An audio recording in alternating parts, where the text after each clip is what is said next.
she wasn't, it didn't look like she got it because it didn't look like anything special. It reminded me of Deb. Remember Deb? Deb. Remember the Deb? That's what it looked like it came out of, Deb. Sorry. Yeah. So that was what happened yesterday. I hate that nobody messaged you, but I'm assuming that they just knew at the beach.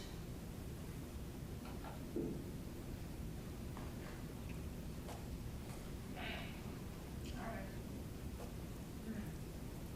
Well,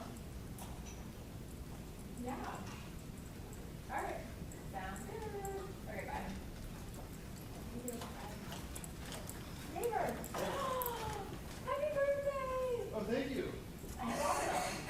Just watermelon for cake? In lieu of cake? Not at this time. Okay. Thank you. So going down to the back room? What are we looking for? You're looking for, Cell phone? I don't know where the cell phone is at. Cell phone policy and, Well, they're talking about reading school lunch. uh, Yeah.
And get things started. Welcome, everyone. Today is Tuesday, June the 3rd, and we will convene our work session of the Wake County Board of Education. We do have a quorum, and we do have a full agenda today, so we will start with Mr. Drew Cook and his team, Dr. Shanika Moore-Brown, Lakeisha Sproul-Roberts, and we will hear about the AIG plan, bringing it back from our presentation at our last meeting. Mr. Cook? Thank you, Mr. Haggerty. Good afternoon, everyone. We do appreciate the opportunity again today to come back to the board. I think this will be the third installment, the 30 minutes that we have today, kind of in a process that we began back at the March Student Achievement Committee meeting. We do appreciate the questions and the feedback that board members provided during and after the May 22nd meeting. Our focus during this 30 minutes today is really to zero in on some of the specific updates and revisions that have been made based on board and other stakeholder feedback since that last meeting. Our intent, again, is to bring to the board a final draft plan for board approval at the June 24th meeting to meet the DPI required submission timeline by June 30th. I will note, unfortunately, Ms. Spruill-Roberts is not with us today. She's unable to be here, but in her absence, I am joined, as Mr. Haggerty referenced, by Dr. Shanika Moore-Brown and also Andrea Hall, a member of our AIG district team who will help provide some specific insight. Makes me a little nervous not having Ms. Spruill-Roberts here. We've got an app team here, and we've brushed up a little more than maybe we would otherwise, so you're in good hands. If it's good with the board, we'll go through the relevant updates in each applicable program standard section before opening up for questions at the end of the meeting. By the way, you've got hard copies in front of you. These are updated hard copies since our last meeting 2 weeks ago. I will say we are happy to recycle any of the old versions that you have, recognizing the amount of paper that we're putting in front of you, knowing that sometimes it's easier to kind of manipulate and see firsthand in hard copy. That's identical, though, to the digital version you also have uploaded in Simply. So if we look at Program Standard 1, and I'm going to start, I'll turn it over to Ms. Hall and also Dr. Moore-Brown to kind of highlight some of the revisions and input that we have worked to incorporate. I do want to draw your attention first to the language that's been added to page 5 under Standard 1, Student Identification. We do want to mention that, and by the way, the revised, updated language you'll find in blue print, the specific language from NCDPI under Standard 1 has been incorporated to more concretely call out the district's commitment to serving the needs of underrepresented gifted population, which includes culturally and ethnically diverse students, economically disadvantaged, multilingual learners, twice exceptional, and also highly gifted learners. You'll note that there on page 5.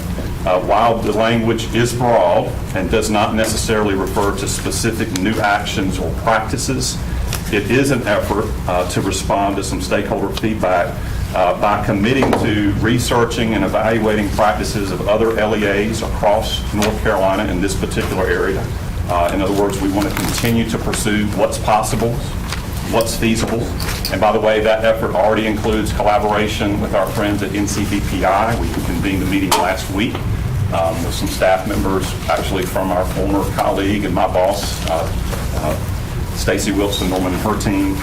We also want to ensure that we're concretely calling out here the need to refine school-level practices in the utilization of differentiated educational plans, which, by the way, we do want those plans to be functional and effective without unintentionally creating additional burdensome, time-consuming, bureaucratic work that teachers and staff have to engage in. And I think that's what we just want to call out.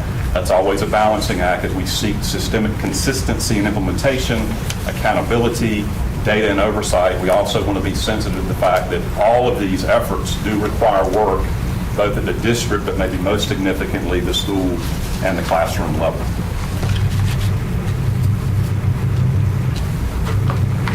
With that, I'm going to turn it over to Ms. Hall, who will talk a little bit more about Standard 1 and some of the additions that have been made. Thank you. So I wanted to specifically address some of the questions that you had from Standard 1 that were shared with us. And Standard 1 starts on page 5 of your AIG plan if you wanted to check that out. Some of the questions you were asking were, are we striking the right balance in our identification process, specifically thinking about over-testing, possibly missing students who are smart kids, but they're not so great test takers, as well as the human element that sometimes can be missed within identification. So some of the things that we have wanted to share with you today is that for the over-testing aspect of it, the portfolio process is what we always would like for our teachers to start with. And so in that process, there is a possibility for a student to actually qualify for gifted identification without having to test. So that's one way. The other thing is when it comes to our second grade COGAT and Iowa testing, the 85th percentile is what starts that data conversation. So if a student does get an 85th percentile, or if the student is doing really well in their core classroom, they could still use the portfolio process, which does not require additional testing. It's using the authentic data that's already available in the school building that the teachers should have access to in order to see if the students will be able to qualify. The other part about that is if a student doesn't qualify using the portfolio, they will be able to be talent developed, and that means they'll still receive AIG services while the teacher grows and enhances the strengths within that student in hopes to get them identified in the future. Also, we wanted to share that the portfolio is a sample of what can be used. Every item on that portfolio is not mandated. So there's an opportunity for students to get between 21 to 24 points overall, and they need 17 to qualify. And the way that we've looked at some of the work is they could get 2 points using COGAT and Iowa testing together and still qualify for AIG services. So that was our attempt to make sure that we're not missing out on students who aren't the best test takers, but they're doing a great job in their core classroom. And finally, the human element. We actually have our SBCGE committee in every school. That's basically your AIG team. And they are to review the data as a team, as a collective, and have conversations around the students, their strengths, and areas of need so that the best placement for those students can take place. Excellent. Thank you so much. I'm going to move on to Standard 2, and there were some questions about comprehensive programming and also the multiple accelerated opportunities. So we know that students are able to access multiple acceleration opportunities during their careers here in WCPSS, as long as participation adheres to those guidelines. And our comprehensive program and also the multiple accelerated opportunities are on pages 26 and 37. So we know we have SSA, which is single subject acceleration, and you're able to take a course higher than their grade span in either ELA or math. And so there was a question about, taking ELA and math, and that will be more so aligned with whole grade advancement. And so when we talk about the SSA, we know that tests the student on all the standards in that particular grade level, and we have to note that, remember, the student is trying to accelerate to pass course content that they have not been taught by a classroom teacher, okay? Then also with single subject acceleration, all of our WCPSS students have opportunities to take that, to skip the next grade in a single subject. Parents and guardians must submit a request to do so for that in math or ELA, and those tests are based on what the end of year mastery should be in that particular subject area. So for example, a third grader who wants to skip fourth grade math would be taking the fourth grade SSA test. And it will be a compilation of all of the standards for the end of the year mastery for fourth grade. And so we do have 2 separate testing windows.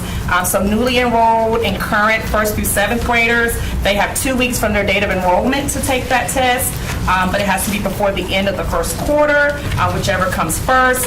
And then to take the assessment outside of the spring testing window, and that spring testing window is for all WCPSS students in kindergarten through 7th grade. And we are continuously evaluating the processes that we have with things such as single subject acceleration and also whole grade advancement, so that we can make sure that we maximize those accelerative opportunities for our students.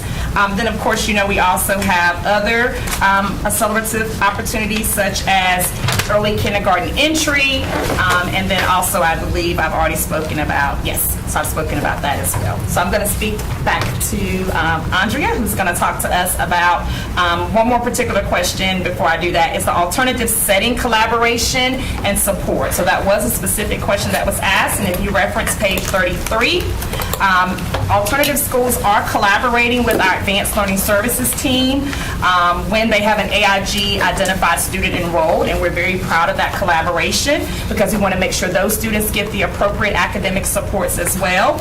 And so a representative from that school and a member of our team review that student's data. We update the student's differentiated education plan, also known as the DEP, to make sure that that student's needs for academic acceleration and challenge and rigor will be addressed. So that is on page 33. And I'll turn it back over to Andrea for Standard 4. Thank you. And on page 68, that's where Standard 4 begins. Our question was, how can we proactively equip our AIG teachers with the knowledge and skills to effectively use AI? And we recognize that AI is not just a passing trend, it's something that's going to be here to stay and be around for a very long time. And we are going to look into how we can work with the district in using the mandates and guidance from the district to determine the role of AI for our AIG teachers. And we plan to, in the immediate future, investigate professional development for them. Also with that standard, just to let you know, we have included a glossary in our AIG plan. And one of the reasons we wanted to make sure we included a glossary is to make sure that we have, that everyone's on the same page, and that we also foster clear communication across the district, so that way that everyone can use the same terminology and the same language. One thing to note about the glossary is that some of them are based on state and federal definitions. So they should align with things that you would see in other places. Excellent. So here we are again in June with the AIG planning timeline. And so again, we appreciate the feedback that we receive not only here at this table, but also from other essential partners, and know that we are on track to be back for the June 24th for board approval. So with that, Mr. Haggerty, we're happy to answer any questions, provide any additional clarifications that we can. And certainly welcome the opportunity to make any final revisions between now and the 24th. All right, great. Thank you, Mr. Cook. I did have a couple quick questions based on the presentation, or things that I'd emailed before that I told you they didn't really fall under a standard, but I wanted to ask about. First, for AIG services for students that might be enrolled in an alternative learning center, do we have anything in the plan that you can point to show how those services might? Yes, sir. That is specifically on page 33. And that is where I was speaking of the collaboration between our team and a member of that alternative education schools team, because we want to make sure that their differentiated education plan is met even in the alternative setting. So we have started establishing a robust collaboration and are very excited about the things to come in 25-26. So that's specifically in blue on page 33. Perfect. And just so you'll know, Mr. Haggerty, that your inquiry on that subject about the pending legislation and potential implications has already sparked some email communication between our team and also Ken Jorgensen and Michelle Woodson's team in alternative learning services as well. So we expect beyond the concrete language that we've incorporated in the plan, that partnership will continue moving forward to make sure, obviously, it shouldn't matter what school you're assigned to when it comes to receiving the services that you should be receiving. All right. Then quickly, one of the big changes this year is moving from 312 to 2 through 12. And we've just gone through a heavy budget season. And we're still waiting to see what the state budget looks like. But we know the amount of state funding we get for AIG students is capped. So if we're going to start providing AIG services to an additional grade, how are we doing that without additional budget funding? Could you enlighten us a bit? Yes. All right, now looking at me. So, Mr. Haggerty, that's a critical question. And by the way, part of the work of this team has been involved classroom-level conversations with AIG teachers, myself included, just in the last few weeks. I think the long and the short of it is, Mr. Haggerty, is that anytime we expand a service, in this case, when we're expanding and pushing downward in grade span identification of students, there are ripple effects in terms of implications on capacity. It would not be fair for us not to call out exactly what you just did. I think it's fair to say that as we hear from our teachers in our schools, there is strain. I think, ultimately we feel like it's still the right thing to do. We're identifying in a much more formal way students who for years maybe have been qualifying through talent development and other mechanisms. So there's, to some degree, some of that work has already been happening in grade 2. Now it's happening, though, on a larger scale in a more formal way. And so I think the response right now is, Mr. Haggerty, there is a strain on capacity anytime we're expanding services. Our teachers and our schools and our district staff do an amazing job of providing supports as their capacity allows, but certainly I think, and by the way, even going back to that original language that I started with, where we use words like research best practices and commit to reviewing district policies in certain areas, one of the reasons we put that in there is because we are a little bit reluctant to commit to additional expanded programming options because we know capacity is a factor, right? And so it may very well be part of that research, for example, Mr. Haggerty would involve, we hear periodically from families who feel like students maybe are more than 1 or 2 grades accelerated and need additional supports.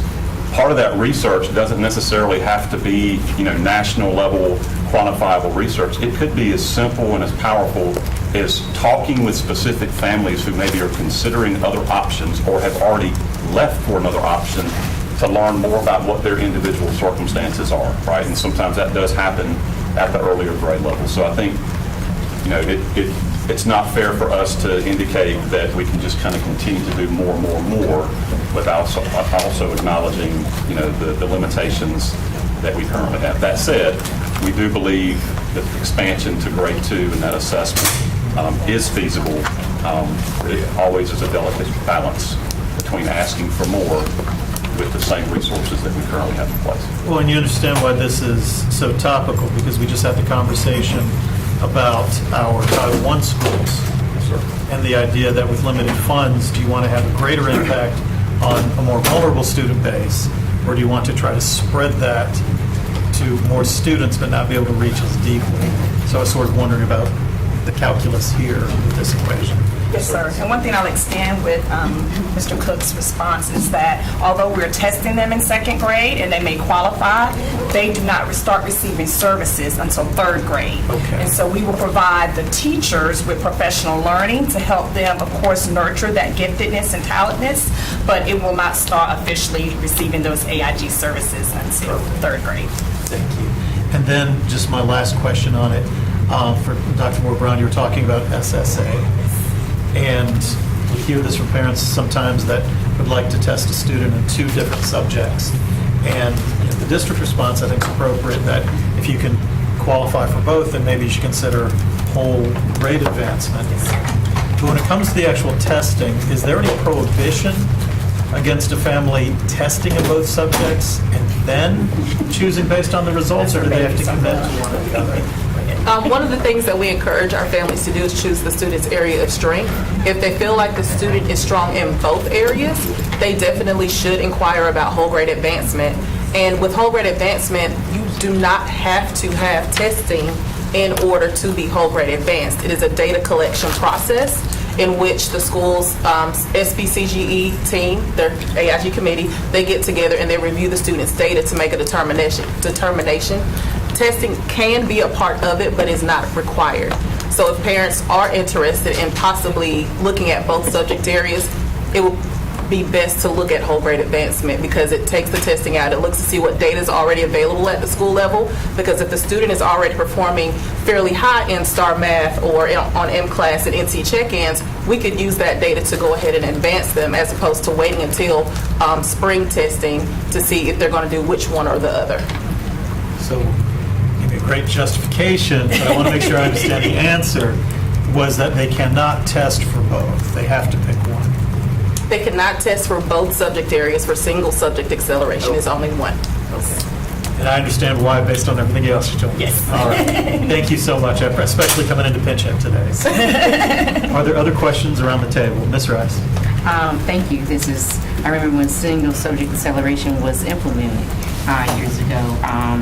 My son participated in single subject acceleration, but I do have a question around SSA, and that is, how are we supporting students that may not pass the SSA testing, but educators can observe and identify that students would actually grasp the material quickly if it's taught? Because what I found out with SSA is that if they take the test and they do it, it requires for a student to already know certain terminology.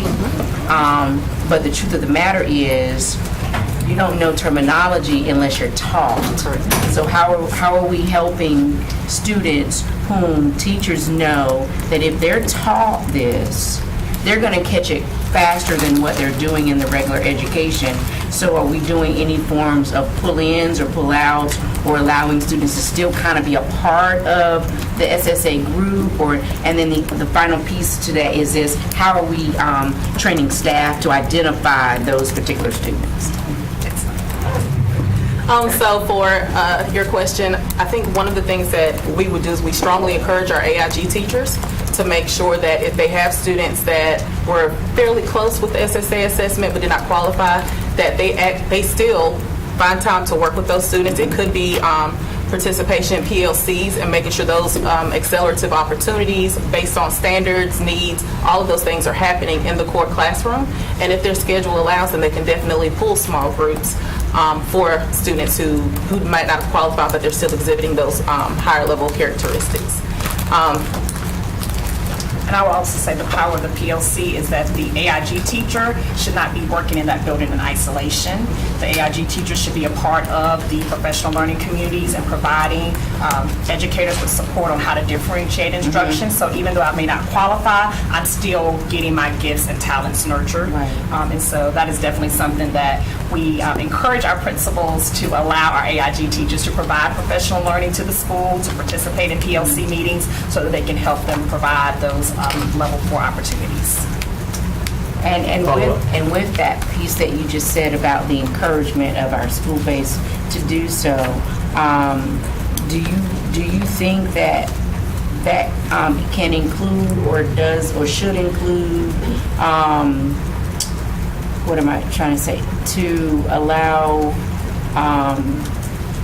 opportunities showing regular education teachers how to provide more level 4 opportunities? Because what I found over the years of me being in the system and as an advocate is that when you see that you have a student that is highly intelligent, and then you ask, and they test, and their scores in class is all well above, but you still give them a 3 as proficient. But that makes no sense if I'm already mid-year. How am I at a level 3 and I'm mid-year in my M class and I outperform on all of my testing?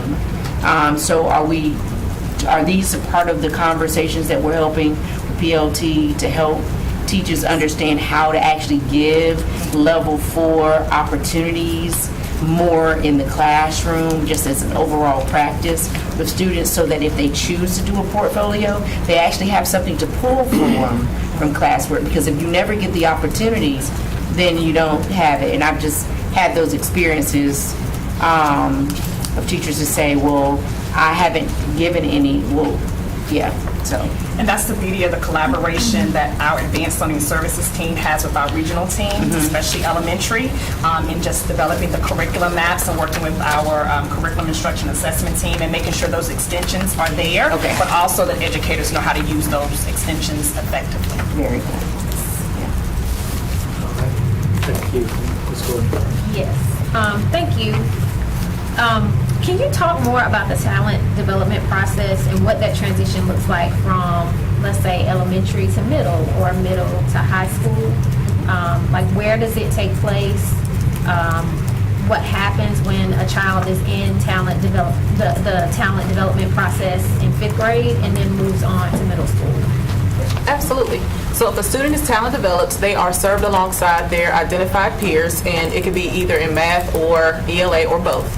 And so what happens is the AIG teacher is to take the student's data to the SVCGE at least 3 times a year to review the student's data using the portfolio to see if they could qualify. If needed, they could use testing, but we don't really encourage them to test the student every year, because they should have data sets already that could be implemented on the portfolio for the student to qualify. So that'll be the process for the student as long as they're in talent development. When they're transitioning from elementary to middle school, it's the AIG teacher's job to make sure that the portfolio is most recent and up to date before the student goes to the middle school setting.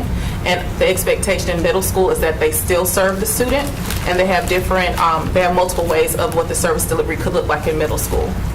Once they're in middle school, from middle school to high school, That's where our AIG high school coordinator, Brad, comes in, and he can support students that may be talent developed if they're not identified by the time they get to high school. So he'll be able to review some of the data sets for those students in hopes to identify them so that they could have access to some of the accelerative opportunities in the high school setting. Follow up? And then you spoke about how families like sometimes explore other options. What benefits are being shared with parents and families around, the benefits of being in AIG? What does this look like on, possibly a career path or acceleration in different courses? That is something that we've definitely ramped up this year, is the family community engagement component of our programming. We've done a lot of focus on the student, a lot of focus on the educators, but we do have a sub part of our work where we have a committee that's led by the external contractor that we have, who is helping to develop specific family and community engagement opportunities so that we can make sure that families know this is out here, especially in our Title I schools with our resilient learners, our multilingual learners, our students who are in the special education program. So there is intentional work being done in that area, and that we will continue to cultivate that as well. And that's on page 71. Okay, thank you. Thank you. And that is a common theme, Ms. Gordon. I think multiple topics, right? It's incumbent upon us to make sure that families are aware of the opportunities that are there. So whether we're talking about SSA testing windows or the CDM process for high school credit, NCBPS online learning accelerative opportunities, that's a constant state of work to make sure that families are aware, which then we see increases correspondingly to kids taking advantage of those opportunities. Thank you. Thank you. Other questions? Dr. Ed? Thank you. I was just going to ask about that SSA testing, that timeline things, and who, for the parents, who can they reach out to in terms of like getting some guidance on the process? Because it seems like nobody's going to be reading this whole packet. We will. No, you will. I mean, how can it be simplified to the layman or the parents? Yeah. So I think going back to Ms. Gordon's question, I think this is really extending that, is how do we take the information that really, by the way, believe it or not, that 100 plus pages is just a framework. It does not cover every detail of every program, right? And so I think that goes back to making sure we are accessible. Obviously, that usually starts, Mr. Ng, at the classroom and the school level, right? So clearly, our AIG teachers at the elementary and middle school in particular are often the first point of contact, in addition to the regular ed classroom teachers. And then in addition to that, we want to make sure we've got district staff like Ms. Hall and others that are able to be responsive and provide information and clarification. We work hard to do that. We periodically hear that sometimes we fall short, whether it's at the district or the school level. Even little things or seemingly little things, we've even learned in the last couple of months about when the end time of a window is, right? Often common practice might be 5 p.m. on a business day, right? We've had several reminders recently that, extending that window, if it's up against a weekend, all the way through the weekend to a Monday morning, feasibly really doesn't impact our work in moving forward with testing kids, et cetera, but it can make a huge difference in terms of accessibility for working families. So I think, Mr. Ng, we work hard to make sure we're being responsive. And a lot of that often means we're providing relevant real-time information to schools so they can be as responsive as they can to families. And we've already started a partnership with the communications team as well, so that we can create bite-sized videos, cliff notes per se, related to the different segments of the plan, and making sure that they're in different languages and that they're accessible readability-wise for different stakeholders and central partners. Thank you. All right. Thank you. Questions, Ms. Caulfield? You said they're testing now 2 times a year. Do they accept the testing if they come from another school? They don't have to retest once they come from their school? Okay. Just wanted to ask that because I didn't ask me about that. And forgive me if it's in this longer document, because I highlighted all the emails and everything. What opportunities do we have because it sounded like if they have SSA, if they have more than one, they have to pick and choose. But what do we do for those students that are highly gifted and they need single cell acceleration, but they don't necessarily need to skip a grade? Because sometimes that could be more detrimental to the kid's well-being, and they just need to accelerate in the subject. So what do we do for them? I love that. We have the NCBPS that we have really done a great deal of work in really to expand that. And that is a wonderful opportunity for students to get access to many different courses that they may need to have. And then also we do confer with school-based teams when it's necessary to create a new differentiated program within the DEP of the student to make sure that they get summative opportunities that may be beyond, but as Drew said, the framework of this plan is. Okay. And Ms. Caulfield, sometimes, we want to be responsive to the needs of every individual student, even that once-a-generation potential student who has a 150-plus IQ that could potentially graduate from college by the time they're 16 years old, right? We periodically do hear from families, and we want to learn more about what their individual needs and circumstances are. And so in that page 5, that first section, when we're talking about reviewing additional opportunities, what are other LEAs across the state doing? I think that's one of those subsets of gifted students that we want to be sure we're being responsive to, even if it is a 1 in 1,000 or 1 in 10,000 gifted student that has really, really high level needs. Thank you. And I did actually have a question about it used to be an IDEP, correct? And now it's DEP. So what is the reason for that change? Because isn't one more like the individual, which is exactly what you were just talking about? And so I think we are having conversations in our team about individualizing our differentiated educational plans. And so as it stands right now in our glossary, look in the back to make sure. That's not back there. As it stands right now in our glossary, we are saying DEP, but we are working on making sure our teachers understand how we can individualize the DEPs for our students' needs. Okay, Ms. Mahaffey, then Ms. Evans. I have a very niche question, and I don't need an answer today, but because it has to do with our Math 2 students who are in 8th grade at a multi-track or a track 4 year-round school. NCVPS operates on the traditional calendar, and so our year-round students are either having to take math at NCVPS during track out, and they have some wait time even if they're track 4. And it is just, while you are here, and ask that we look at what we can do for those students so that they can have a more consistent academic calendar for that year. And if we're already doing it, great. I just know that is something that comes up from time to time, and we'll get back. Yeah, sure. Thank you. Thank you. And then to close us out, Ms. Evans. You mentioned in response to Ms. Caulfield that you take testing from other schools. How does that look when you're accepting a student from private or charter? Are we talking about a standardized thing that you look at, or can you say more about that if it's private or charter? We have to look at multiple data sets as it relates to charter schools and private schools, because their standards and the way their criteria may look different. So that would have to be a more individualized basis. But mostly for the public LEAs that we, have students moving from school to school, it's pretty standard. But you're correct. We do have to do a little bit more finessing when it comes to private. Great. Charter. Thank you. You're welcome. Right. Thank you. I appreciate this, whether you've been working on this for 3 weeks or just coming into it now for the board table. She works with it all the time. There was a lot in this topic. We really appreciate it. I see that the version, the draft that's in Assembly, doesn't have all of the hot off the press changes. So can you just make sure that we do get a PDF copy once the draft is approved for? Okay? Yes, sir. Great. Thank you so much. Welcome. Thank you. All right. Next, we will have the sequel, the second part of assignment planning and capacity management. This was a content-heavy presentation going through all the things that impact student assignment. We got 2/3, 3/4 of the way through. We got to the peak, and we had to stop, so we're going to be rejoined by Ms. Pulliam. And we'll come in and we will pick up the presentation where we left off.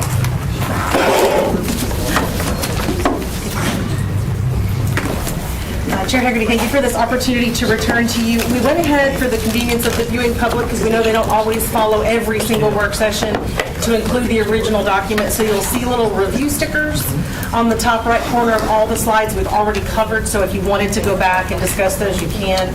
I'm not going to make you dizzy. So scrolling through those.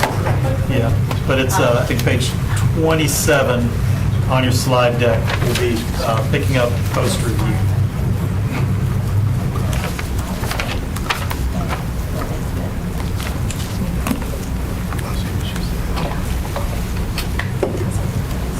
And again, as a reminder for the continuation, we came to you in May with our initial sort of our protocol process, talked to you about our plans for the 25-26 enrollment plan, sort of kicking that conversation with you officially, saying that we know we have a new elementary school coming online. We have some continuations from a previous enrollment plan for feeder pattern alignment and such that need to be addressed. And as always, constantly looking at your goals within the pillars of the student assignment policy for crowding, underutilized schools, transportation efficiency, academic achievement, and so forth. And so we went through those. This is a policy that we draw your attention to regularly during the annual enrollment process. However, we went ahead and put a little bit more extended excerpt in here specific to the question at hand, which is, why do we have base assignments based on an individual address? As always, the complete policy is available on the district website. In addition, in the assignment planning portion of the website, you can find a video that talks through this portion of the policy as well, for anybody who finds that to be a little bit more helpful way to get through the material. The condensed version of the policy basically lets us know that these are the things that we look at when developing annual enrollment plans. And again, as a reminder, this is something you've seen multiple times and you see from our department regularly as we present. These are the essential definitions in brief of each of those four pillars as outlined. But if we get beyond policy, right, so I could sort of quickly say we have base assignments because your policy directs us to do so. But why, beyond policy, do we have base assignments? Step one is just to ensure that every student has a guaranteed seat at a school that's aligned with their address. So that makes sure that as a family moves into the area, they can look up their address in our system and identify which school they're assigned to. We do know that in some areas we're growing so rapidly that in addition to having a base school assignment, there might be an overflow that's at play because their current base is so crowded. But in general, the reason for the base assignments, beyond just because policy says so, which would be a very sad answer, it's to make sure that families have a guaranteed seat at a school. In addition, as a district of our size and with our growth rate that we've experienced over the years, it also allows us to plan and balance that school capacity that we do have available across the district, along with staffing and transportation resources. In addition, it aligns with your policy, specifically looking at things like stability, right? It provides a stable school assignment where possible, particularly in areas that aren't experiencing high rates of growth. They can have that base assigned school based on their address, and it can be relatively predictable year over year. And then, of course, it helps to ensure that we have equitable access to educational opportunities across the district by having a known population of students assigned to each school that allows us to allocate our resources in a much more efficient and predictable way to make sure all students' needs are being met, similar to some of the conversations you were just having about the AIG resources that would be needed to serve students. We know where the students are going to be assigned. We can make sure that the services show up at the schools where they're attending. In addition, that we have a long history of having controlled choice within those base assignments. So beyond guaranteeing a family that this school could be your assignment based on your address, you move to this community, you look it up, this is your set of schools at the elementary, middle, and high school level. As a reminder, you do direct us to align our schools as K-5, 6, 8, 9, 12, and so we do operationalize that. This also allows us to balance the predictability of those base assignments with the family choice. So by having controlled choice, things like your magnet lottery that you have us run, to make sure that where there are available seats in those types of schools, we use a prioritized lottery to fill them so that we can more efficiently use those facilities while also offering great academic programming to families through those processes. It also gives families meaningful opportunities to pursue those specialized themes. Sometimes it's something as simple as the calendar of choice. Some families prefer different calendars of operation. We've seen that particularly since we started adding in multi-track around 20, 30 years ago. It also allows families to express interest in something that might meet their needs from a family circumstance perspective. Perhaps their child care is located closer to a different school. Perhaps they work across town, and having their students in a school closer to where they work might be of benefit. While we can't always promise and guarantee that those types of assignments can be made, we certainly want to give options to at least request that and try to take advantage of space where available to support those needs of families. And then, of course, it supports your core values. Again, your core values for controlled choice talk not only about stability and proximity, but student achievement and operational efficiency. So by having controlled choice, it really fits into those last two pillars really well by making sure that there's academic opportunities for students across the district through programs and themes, as well as more efficiently using our facilities by filling any vacant seats with those who might want to go to those programs. However, that's all balanced against those four pillars, right? So controlled choice allows for something where it's, and I say controlled choice because some families might have heard of choice in different terms, or it's simply based on available capacity. Ours is more nuanced. We've always, as a district, because of those four pillars in the assignment policy, have prioritized or guidance through our transfer policies even, that tell us to look not only at what is helping the family, but what meets the needs of the district as a whole. And so that's a brief way to describe it, but I'm sure you're going to have a more extended conversation. But with that, we would ask if you have any questions or would like to go back to previous parts of the presentation. I'll turn it over to you, sir. I appreciate it, Ms. Plum. And what's important, we've had the conversation, we've looked at all the individual parts, and then sort of today, I know it's just a review, but she's pulled it all together. So when we apply this, we have student assignment areas, and we know, every board member on this table knows, there are parents that frequently want to go to a school that's not an assigned school. Sometimes we can accommodate these, sometimes we can't. But could you talk a little bit more about, I guess, the pillars and the impacts on schools? So, for example, we'll get certain schools that seem to be very popular. You'll get two schools that are near each other, and we'll see a lot more requests to transfer from school A to school B than B to A. We'll see folks that want to go from Wake Forest to Heritage, or West Cary to Mills Park, anywhere to Mills Park, it seems. Or we'll have a reassignment where parents resist going to a new school. Then after a couple years, all of the parents want to go to the new school, right? So what is the impact in terms of what it means to the schools if, why can't we just, or why don't we just let everyone who wants to go to a school pick the school of their choice? So we've got a lot of data that says that doesn't help your district as a whole. Back in 2015, 16, I think it was, when we were coming out of the choice plan, we were noticing we had open choice where we were allowing families, if there were seats available, you can go to year round. If there were not seats available, you had to stay at your traditional calendar school. And we were seeing self-segregation amongst families. You were seeing families, higher affluence, predominantly white families, going towards multi-track year-round schools, and then you were seeing schools that actually share a same campus. One was year-round, one was traditional, looking starkly different. And so we didn't want that because that doesn't help the district in our initiatives.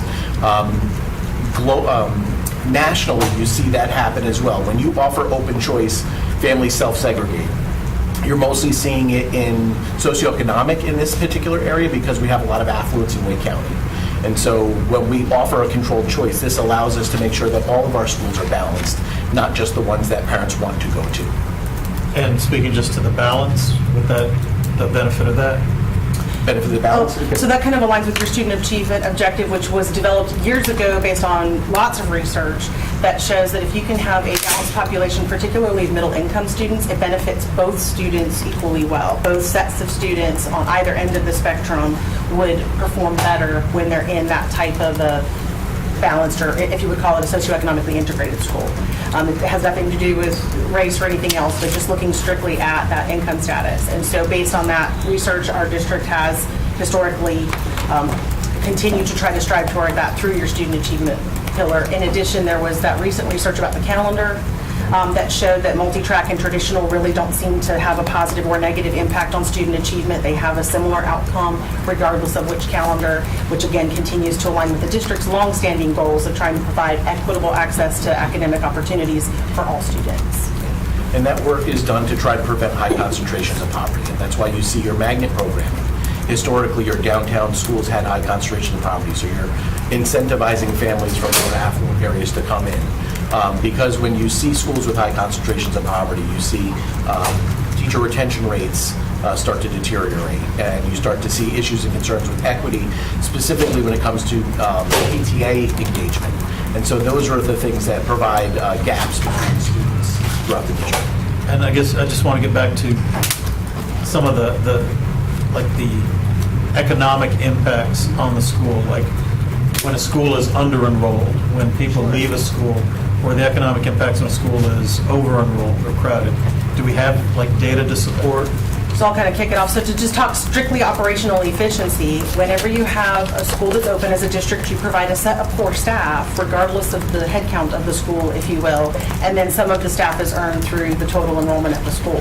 Well, those whole positions that come with or without a full population then become, from a ratio perspective, a little bit more costly at a school that is underutilized because you're funding that position fully, even though it's not fully filled with students.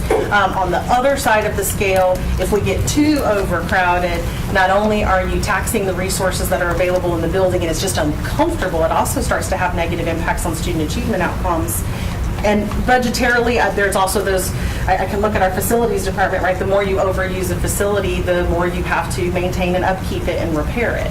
So there are some costs, financial as well as academic, associated with both underutilized and overutilized schools for different reasons. And the data we showed with Dr. Katie Rouse generally shows between 95 and 105% is your sweet spot where you're not seeing any negative impact. For the academic achievement part. Thank you. Questions from board members about the presentation, Dr.? Thank you. So you mentioned about nuance and how to communicate that. And I'm still trying to grapple with, what is the purpose of having or mentioning the calendar option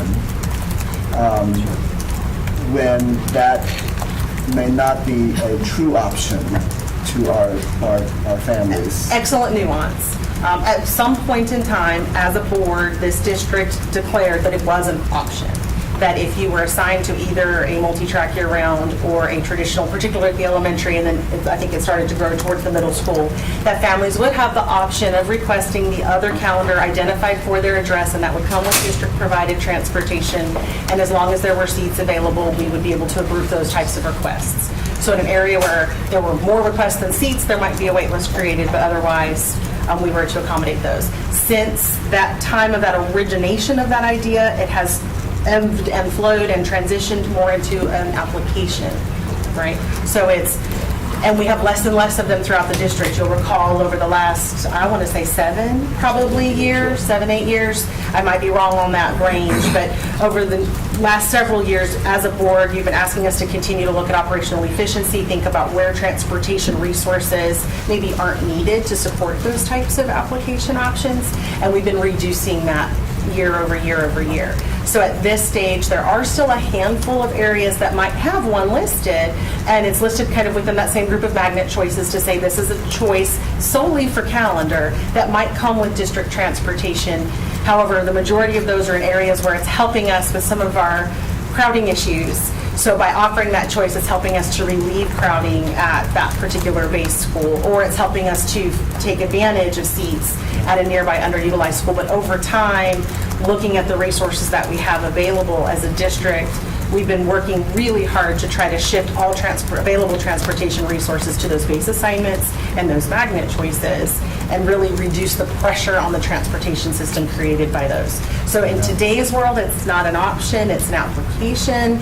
If there's seats, if we can make it happen, we try to do it, but it's not a guarantee. I think that's back in history times. I think that's the issue that I'm facing, is trying to communicate that that difference in the understanding of what that calendar option is. You know, for many people, you know, especially the ones who have their kids in the school for a number of years, and they have a younger, you know, child going into it, expecting the same kind of you know, a setup, when now it's not. So how do we communicate that to our families to make sure that they understand that? So we have information posted on the web every time we come to talk about reassignments or changes like this. We try to present that information. We do have a good archive system. I know Susan's student assignment page has got a lot of archived information. That's the best way we can do it. We notify principals, try to get to BAC meetings to just get that information out to the public. Anything else, you know, would be helpful if there's any other opportunities you think we can utilize. And our office obviously fields those questions day after day, so my staff is well-versed and is able to answer them uniquely for family by family. I do that all the time. Yes. Yes. He's just doing it today. Yes. Ms. Gordon. Yes, first of all, I want to say I have a profound amount of respect for the office. I know that your job is extremely hard, but I did want to. I have a couple of questions that I'm still trying to like wrap my head around. You know, in the landscape that we're in right now, and that we are probably going to be faced with a lot of families, you know, choosing charter and private over us, over public schools. So you talk about eliminating high concentrations of poverty, and then you also talk about making sure that we have equitable access to make sure resources and supports are concentrated and targeted into a particular school. What do I say to a family who does not, in speaking about magnet schools, what do I say to a family who does not fall in any of those priority areas? It's a situation that deeply affected my family, and now knowing on this side of things, knowing what you all do day in and day out, I think I need some like clarity and some guidance on what to say to a family that does not fall in those top 5 priorities, but feel and they see things like, you know, we want to make sure that there's equitable access. We want to make sure, you know, our magnet schools are so that we can, you know, provide, you know, diverse populations of families and students. So I'll start by saying every single school in Wake County is a great school. No matter where your child goes, you're going to get a high-level education for your child. Okay? Now, every school has nuances, right? Whether it's magnet programming, whether it's the calendar type that they're operating under, whether it's the certain electives that they may offer at the particular school. Those are the different nuances which make each school unique. Now, can we actively give every person their first choice school? No, we obviously can't. And we don't want to because what we're tending to see with the data says that parents will self-segregate. So if we can try to find more opportunities, more curriculum enhancements for schools in certain areas where they may not be a priority, we're certainly looking at that. With that, though, comes funding. So how do you fund those particular programs when you don't, it falls outside the normal curriculum? And so we're exploring some of those opportunities. We're also looking at opportunities for families to, or just making them aware of other choices. So we do have some magnets that may have an affluent base that they're looking to attract lower income families to them. The problem is we don't have transportation for all those families. So we're looking at opportunities to try to increase transportation for those particular families as opposed to some others. And so we're just continuing to look at the data, trying to find ways to increase the attractiveness for certain families to certain schools. But again, we're always in contact with the principals, the staff, to make sure that they're aware of, hey, these are the concerns that some of the families may have. If there's a concentrations of families at a particular school, I know schools have taken work to do after-school programs or before-school programs to meet certain needs that they may not be getting at their school that they would like to get somewhere else. And so those are some things that they can continue to do. One more question, and this is probably getting into the previous presentation that we had a couple weeks ago, but on the topic of the overflow schools, how are overflow schools selected, and the time frame for which they are selected? How is that decided? I'll get started and then let Glenn kick in. So usually what happens from a process and flow, we'll go with timeline first. Once the assignment plan is approved, usually in November, then we now have a clear indication of which reassignments were approved and which maybe weren't, or which couldn't accomplish anything that we needed to for a specific CAP school or an area with crowding. So shortly after that, usually in December, we try to get you a first look at the recommendations to say, because there's concurrent planning that's happening in the background that says, okay, well, if the board is able to approve this, then we're going to need this. If they're not able to approve that, then we need this. So we try to be as timely as we can so that come December, we can come to you and say, hey, these are some areas that still just need some support because they're so over-enrolled and the high growth is still coming, you know, high rates of growth are still coming because of municipally approved residential developments, et cetera, et cetera. At that time, we're also looking for our overflow schools, and we kind of tried to hint at it here during our last, but it was a lot of information. To identify an overflow school, we work thinking similarly about those long-range planning pieces. What's the closest school to this CAP school or the school that might need a CAP? Can that school accommodate the overflow students? Because that becomes, I don't want to say a win-win because none of this is great, but it's a better outcome because the school's a little bit closer to where the families live, the transportation routes will be a little bit shorter, so it might be easier to accommodate. Well, when that school's also in the same boat, and perhaps capped, then we have to sort of kind of keep looking for that next closest school that has available seats that could accommodate whatever that rate of overflow might be. For some of our schools, they're what we call preemptive or proactive caps, where they haven't hit that enrollment number yet. So we're maybe looking for a handful of seats, maybe if you can absorb 50 students across the year in addition to your base population. In other areas, they've been overflowing for a while, and we're accommodating as many as 250 students on an annual basis. So we need a school that has that kind of available space to accommodate that number of students. So it's a lot of looking at the proximity where we can, secondarily calendar alignment where we can. If your base school is traditional, we try really hard to make your overflow school traditional, but that's not always possible. And then can that school absorb these students over time? You see all the impacts. It's not like it's a super easy job to absorb that. Do we foresee any relief in current? I don't want to speak out of turn. I'll let Glenn kind of take that one. So that's something staff has been working on. We got a directive from the board that said we want to reduce the number of CAP schools because they're understanding the strain on resources and on families, right? And so what that means, though, is you're looking at calendar conversions, which is never a popular solution, right? Both staff and parents, and you'll see that in the next presentation, don't really support a calendar change for a particular school because when they sign up to go to that school, they think that that's what they're getting and that's what they're accustomed to. So calendar changes is one option we can use. We can use reassignments. Well, families, will ask us, well, where's our stability when you're looking at reassigning us? We thought we were at this school, or we're at this school. Why don't you make anybody who's not here yet go somewhere else? And so that's the capping piece. So it's just this vicious cycle of not having available seats in a particular area because we don't control building permits and rezonings in an area. So we're constantly trying to play catch up. And then funding for new schools and land for new schools also becomes a major factor in some of this because we can't just continue to build schools and then not renovate and take care of the ones that we have existing. So that just continues to be that cycle for us in how we solve this problem in certain areas. Some areas it's easier than others, but where you predominantly see your CAP schools, this is your area where you're seeing your highest growth, dense growth in the district. And just to add on, specific to the list that's currently active today, we absolutely feel like we're getting closer to being able to make some recommendations to reduce that list because of recently approved reassignments and because of recently approved changes.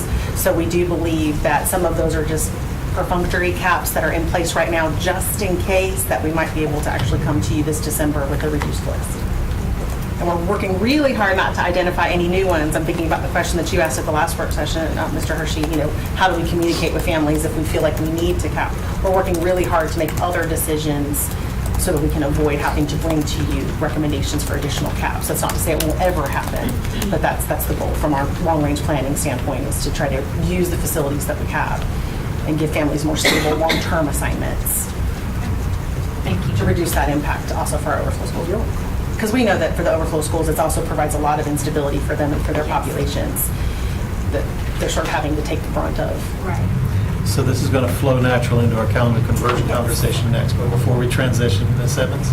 I just felt it was important to say that I feel like a lot of the options that we used to offer families were greatly negatively impacted by our transportation challenges. I mean, we just we no longer had the staff in the transportation, our bus drivers, to support granting so many calendar options or, moves to other schools. And that, has really hurt us. I think we would if we could.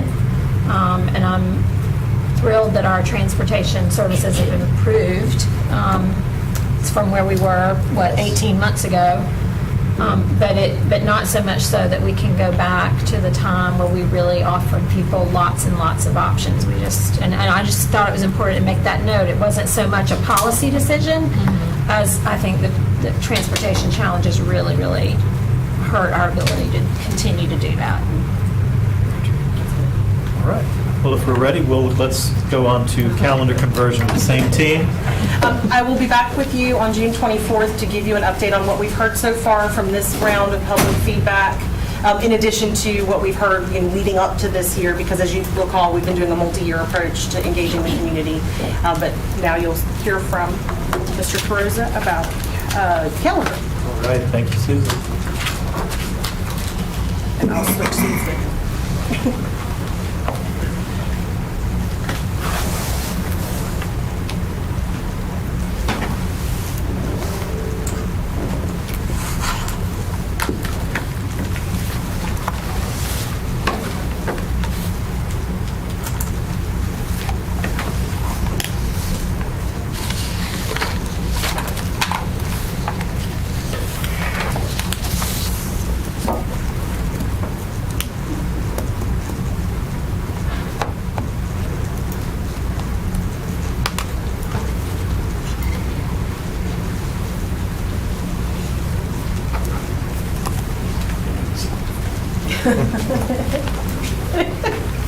You're welcome.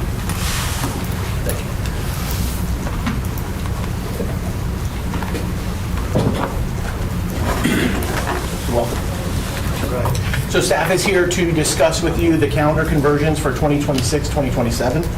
There's one school that we're here to discuss, Lake Meyer Elementary. If you remember, we came to you on April 8th during the board work session, and we shared with you all of the data that we used to come to this conclusion. And then you asked us to have a public engagement session. So we did a virtual public engagement session on May 15th with families. We had about 30 participants. And now we are here to share that feedback with you and then make our final recommendation to you. We will be attending the board meeting tonight and seeking your approval at the board meeting. So just a couple things. This is the calendar conversion webpage that parents can go to get all of the resources. We have copies of the materials that we've used. I've also uploaded for your viewing today the April 8th presentation, the slide deck we used for the virtual public engagement, as well as this one. And we also have recordings from the virtual public hearing in that on that link as well. So just to recap, again, you can see in the top right corner, I stole these from Susan, the review tag. I think it's really good because parents can see that we've talked about this before, so they can see that it's a review. I won't spend a lot of time going through these, but again, step one in the process is the 10-year projections, and so we use that information to then kickstart all of the work that we'll do that leads us up to the decision we're coming to you today with. This is a really good map. This is the projected growth for the next 10 years.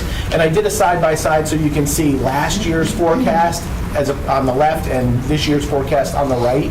You can see that it's very similar. It's just a little bit more spread out because we have a little bit more information about where we think those developments will come. And so, again, looking into the east, you've got a lot of growth that's projected to be coming, and Lake Myra is one of those schools. Step 2 is our projected crowding for the next school year, and this helps us identify where do we have seats available for the transfer windows, for the magnet selection process, and how do we prioritize student movement to help us deal with this overcrowding in certain areas. And again, these are our crowding maps, projected crowding maps. Just to review, yellow is your ideal state, white is underutilized, and orange and red are overcrowded. The top left map is elementary base attendance areas. The bottom middle is middle schools, and top right is high schools. And then as part of this consideration, we look at the capital improvement plan. Where do we have new schools coming in an area that can help us deal with overcrowding? And as you can see, there's 2 schools on the CIP and a 3rd school site in the east there that can help us deal with the growth that's coming to this particular area. And then this is just a chart format of the previous slide. And you can see here, Marshburn Road is going to serve as a swing space for 2 years for Wendell Elementary. So not only are we getting additional capacity to the area, but we're getting a renovation of an existing school as well. And here's a list of the renovation projects that are included in the current CIP. And then again, the chart that just shows where the renovations are. And then the next step is we go through the annual enrollment plan. And so this is where, can we open new schools? Can we reassign students to deal with crowding in a particular area? After that, we go to cap schools, which we just spoke about. And then that leaves us here for the 26-27 school year. What are we looking at with regards to dealing with overcrowding that continues after the capital improvement plan, after the assignment plan? What else can we do? So here's the projected crowding for the eastern area. And so this is elementary. I've circled Lake Myra Elementary. You can see it's over 110% crowding projected for next year. And when you look at the schools around it, you can see they are white. And so that means they're underutilized at this time. But I want to make a point that many people seem to overlook. The white schools, to the north you have Carver Elementary, Nightdale Elementary, and Lockhart Elementary. All of those schools, they're showing their utilization with trailers. If you took the trailer capacity away, each of those schools would be 100% crowded or more. And so when you look at the next slide and you look at the growth in the particular area, you can see a solution that staff wanted to consider was a reassignment, right? You've got proximate schools that may have available seats. We could just reassign schools so we don't have to change the school calendar. However, when you look at the projections in this particular area and the trailers that are being utilized already, you would just be moving students today to move someone else later. So, you've got a track 4 school already. The next natural progression would be to make it multi-track. That's why we've kept a lot of schools on track 4, so we have that flexibility. It's not as impactful to families because when you're already on track 4 going to multi-track, yes, 75% of the population will be impacted, but you're already in that habit of being tracked in and tracked out, as opposed to a family going from traditional calendar to multi-track. So new schools in the CIP. So where else can we get additional help? You do have Marshburn Road that will come on, but it's not coming on until 2031-32, which is quite some ways away. And then I had also showed a land bank site that we have in Zebulon. Again, that's not even on here, so the earliest it could even come on here, assuming it makes, the next CIP would be 32-33. So you've got significant amount of time and growth coming and not enough seats in this particular area. So these are new slides. I just want to go through them in just a second. This is based on the thought exchange that we did. So we reached out to families and asked them, what are some of the information, some of the things we need to consider as we look at changing the school from track 4 to multi-track. It closed on May 23rd, and we had 148 participants that generated 121 thoughts. They rated 2,050 thoughts. It was about 17 ratings per thought. And there was medium alignment, okay? And so medium alignment means more people kind of felt the same way. There was some opposition to some of the general thinking, but for the most part, the thoughts that they were giving you, they were pretty much aligned on. And this is just the AI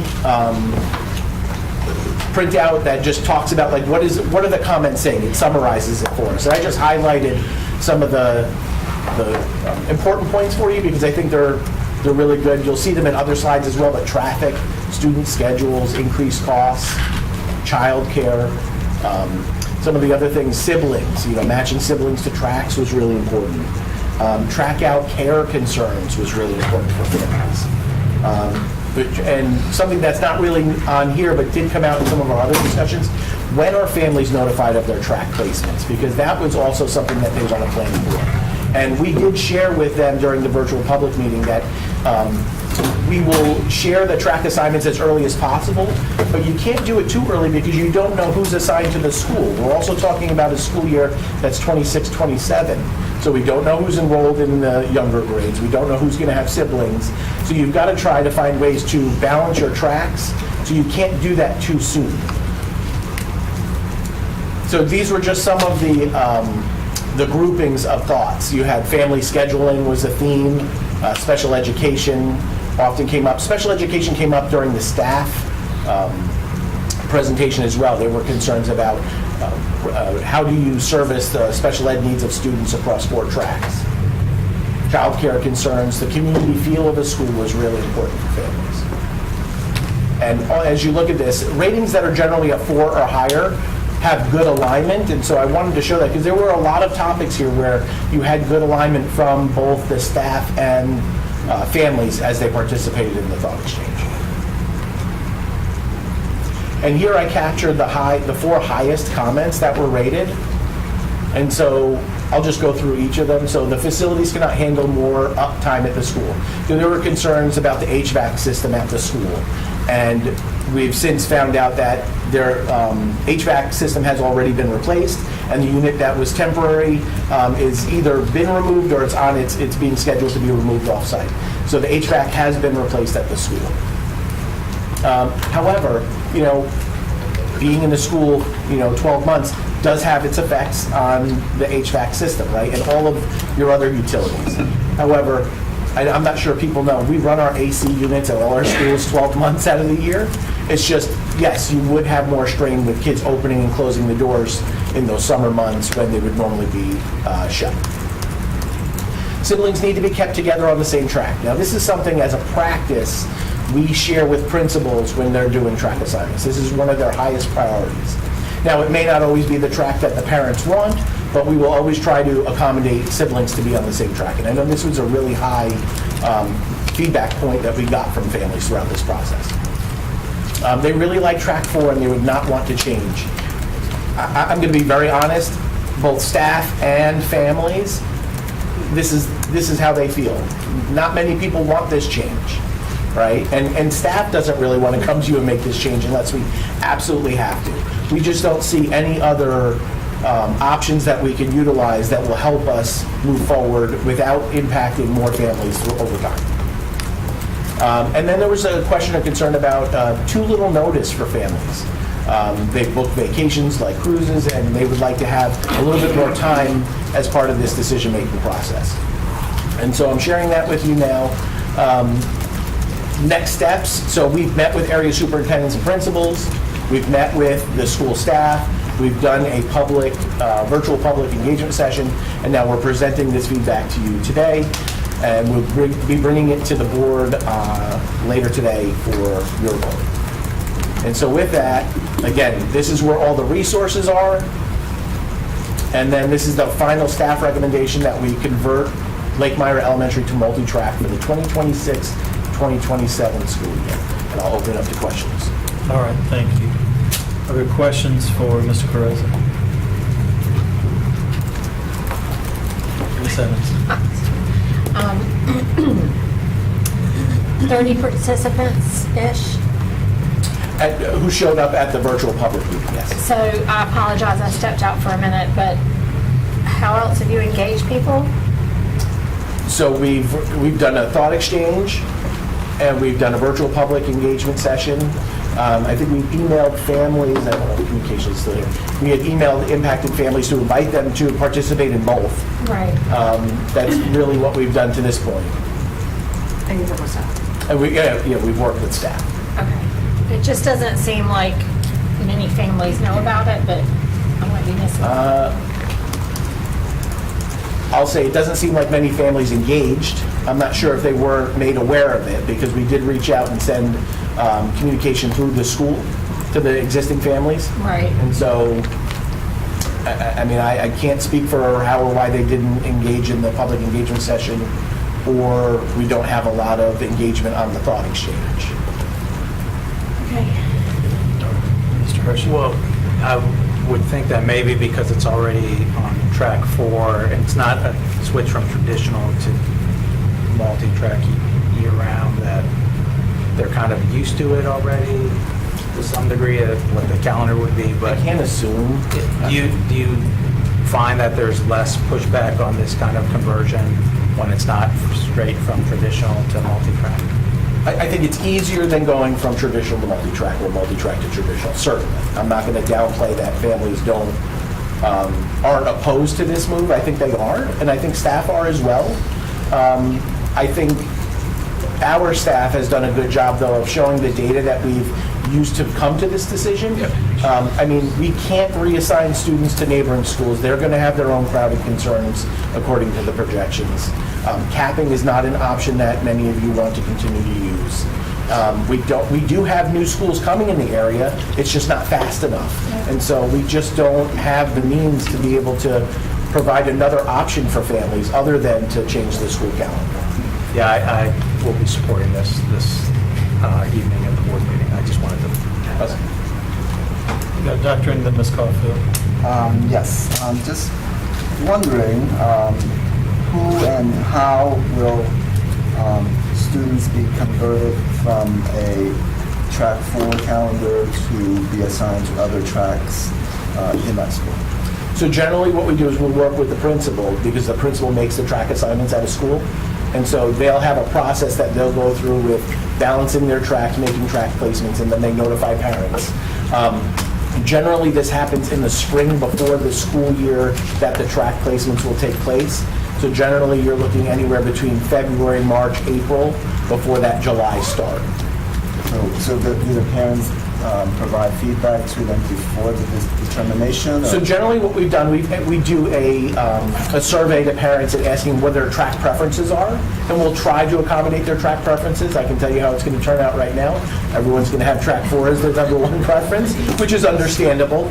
But staff will look at, the different components of the track placements in order to have balanced tracks across all 4 tracks. Because you have services that need to be provided to students on particular tracks. You're balancing, gender, so you don't have gender-heavy tracks. And so they'll look at all of those things. Ms. Caulfield, then Ms. Rice. That was kind of half of my question. I was going to ask if we prioritize for families that might actually be interested in track 1, 2, and 3, and then lotto the rest. Certainly, if their first choice is tracks 1, 2, or 3, and we have the available seats, we will certainly accommodate those first, yes. So then the next part of the question would be, could we start now with advertising what those calendars look like so that families, because if they're all going to pick track 4, if they've already made their vacation plans and family travel and all that other stuff, so if we start now, they might actually prefer that plan once they see what those dates are and say, well, actually, that might work better for our family and that might minimize some of the displacement. If you vote to approve this evening, we have a message scheduled that will include a link to the track 4, to the multi-track year-round calendar, so parents can become familiar with what it looks like. Now. For the 26-27 school year, too. Right. Okay, thank you. All right, thank you. Ms. Rice. The same question phase that I had for that Dr. Eaton asked. But I guess mine leans toward more of Superintendent Taylor and the school-based. Now that we know, based off the data that we see, even though it's limited, that these parents prefer track 4, how can we connect with school-based to ensure as much as possible for these families that are already there, that are on track 4, students still receive track 4 for next year? Because while it sounds great at the table. You know, when the work is actually moving forward, there can be some glitches. How can we support school-based to meet that need that may be a little more tricky for them if it's not something they're accustomed to? They're accustomed to track 4, that's just what they're used to doing. Not saying that they're not capable of doing it, but how can we assist them to avoid as many hiccups as possible so that our email is not getting ready to explode on August 28th of what they asked for versus being proactive about it, partially in what Ms. Cofield suggested in doing so.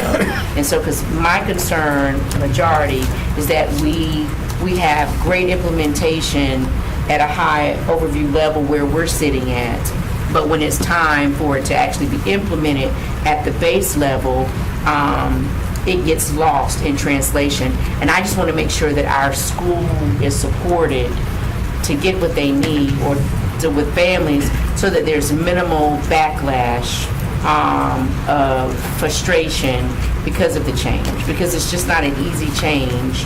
And especially considering Ms. Edmonds' point of the minimal response. It's not that sometimes people just don't see or grasp it, and then when it takes place, it's a huge uproar, and we want to minimize the uproars. So I got a couple things. So I just got information. There were 972 views of the virtual public session. So when you've got about 800 so kids assigned to the school, we're hoping that those are individual views, individual families. You can say that the majority of families were at least made aware of the virtual public session. Right. So they're right. Great. So I thank you for sharing that. So that means they made aware, and they probably most likely agree with the comments that are already made. So let's show you how we can make it happen to keep those families so that we don't have a 956 people uproar. Yep. So 2 things. I think they've got a really great principal. And she's done a great job of building a community at the school, which you can see in the comments from the families. They want to keep that community. And so she's very tuned into communicating well with her families and her staff. And so I think just tapping into that will help, because she'll continue to build those relationships with her existing families to help them with that transition.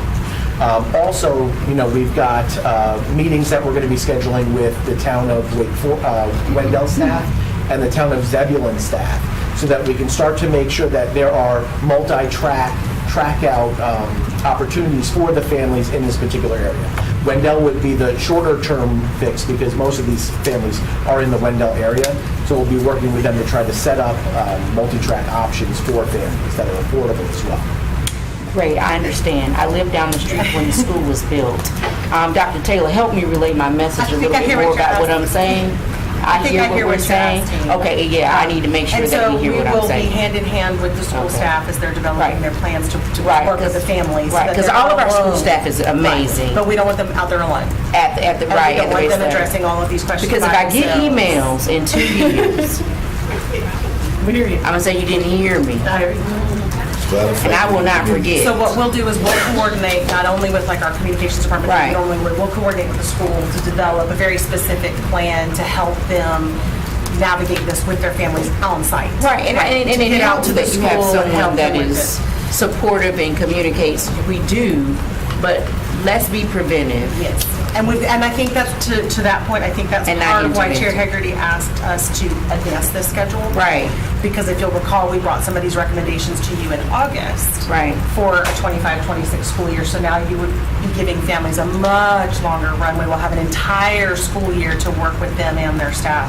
But to your point, yes, we absolutely want to work hand in hand with the school staff and not have them manage this process on their own. Okay. And it's not emails and it's not virtual sessions, it's coming to the school, it's having sessions with families, it's meeting. Figuring out how to help who's already there stay on this track.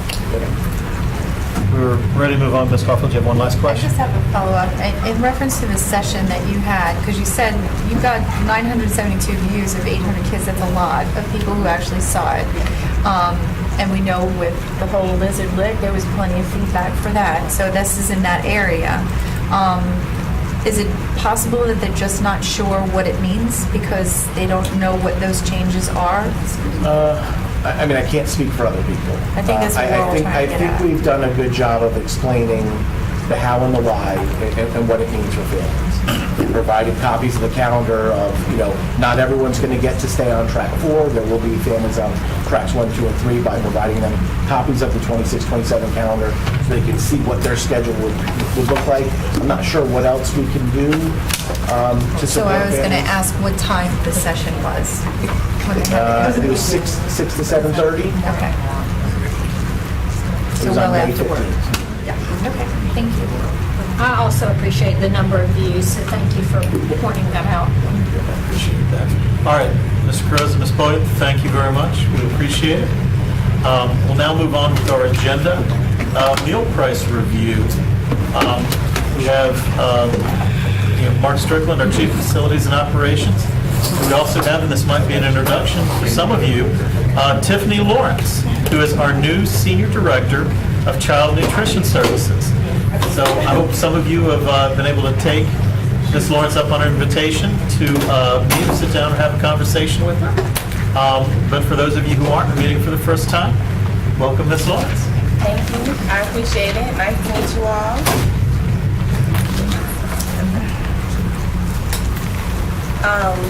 Chair, Superintendent Taylor, Board. I'm Tiffany Lawrence, Senior Director of School Nutrition. Did you want to introduce?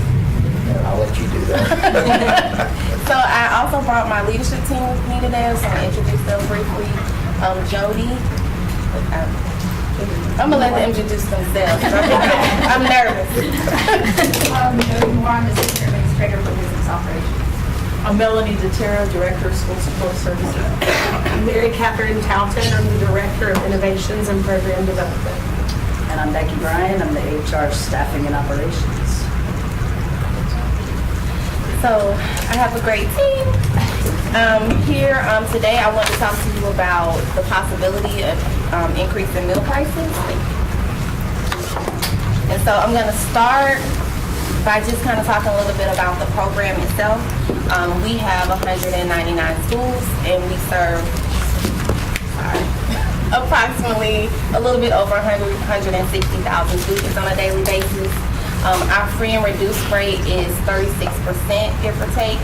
On a given day, we serve about 20,000 breakfasts and we look at all of our schools, and we serve a little over 50,000 lunches on a daily basis throughout the school district. Before I move forward, I did want to talk a little bit about how we work, because I think sometimes people don't understand how school nutrition runs and operates. So we are what you call an enterprise fund, which really means that we are a baby business inside of a school district. Oftentimes, the school nutrition program is the largest budget outside of Title I in a school district typically. What that means for us is that we are charged to operate in a way where we manage our own finances, which means that we should make enough revenue to actually cover all of our expenses. And so that's the ultimate goal for us, is to be self-sufficient, where we make enough money to fund our labor, our food costs, and other things that we might need, which might be pest control, accounting, cutting our payroll checks, HR helping us, document someone, all things, providing training and development to our staff. And so that's how our program actually works. So the challenge that we have in front of us right now is that our budget is looking in a way where it's not able to sustain our program long term. And so some of the things that have impacted this are increases to food and supply costs, changes in salary and benefit costs, and then also participation levels for our meals within our schools decreasing over the last several years. Some background information related to our program. So food, supply, and labor costs, when I say they're increasing, so an example would be, right now we're in the middle of reviewing our bids that are returning to us, and some things that are affecting us are increasing food costs in general, but also just getting the food to our door. So when we get a item delivered, we have a case charge that's charged to us. So our previous bid, it was running about $2.70-something. The bid that just came in to us in the last couple of days will increase to $3. It goes up about 80 cents. And so when you think about that and how many boxes we have delivered to a building on a given day, that's one way that we're impacted on the food side. Then we have other supplies that have increased in cost as well. And then labor, although we've actually upped our staff's salary over the last couple of years, that impact overall is changing what it costs to actually run our program. Another thing to know is that we actually get a reimbursement for students when we serve a meal to them from the federal government. If a child is identified as free, then that reimbursement is a little over $4. If a child is paid, that reimbursement is only 53 cents. And so what that means is that we have to figure out how to cover the gap. Additionally, when they do give us reimbursement, if you look year to date this year, for instance, because I did speak to someone, they want to know about our federal money, what are we getting? So year to date this year, we've received about $35 million in federal funding. That's reimbursement dollars, which is how we fund our program. Also, school meals perception is an issue for us sometimes, because sometimes when people see the things that we serve, they think, oh, that's not quality food. Well, we actually serve meals that meet nutrition guidelines. We also provide farm fresh food from local farmers. We serve the same Tyson chicken in our kitchens that you see in other restaurants on the street. So those are the kind of things that we want to make sure people understand, and that we put those kind of efforts into what we put on our plates for our students. Additionally, I want to remind people that we don't determine who qualifies for free and reduced. The USDA gives us guidelines each year that base income levels about families and tells us who we can identify as someone we can provide free meals to or reduced meals to. And so sometimes that's not necessarily something we always agree with, but we don't get to decide. But what we do get to do is identify students that maybe we can pull in other ways, like whether it's somebody living in a household with another student, so we can extend eligibility and try to capture as many kids as we possibly can under that umbrella of free and reduced. And then also I want to talk about the Angel Fund, because that was something that has been really big in our district this school year.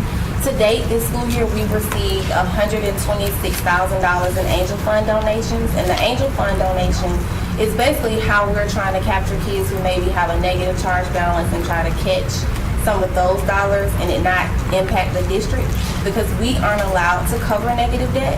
And so we've had generous community members provide those funds to us. To date, we've spent $115,000 covering student meals that have gone into the negative, but that also means that the money is running out. And so when we look at that funding just for this school year to probably be depleted by the end of the summer. And so those are some of the things that are kind of in play with the conversation today.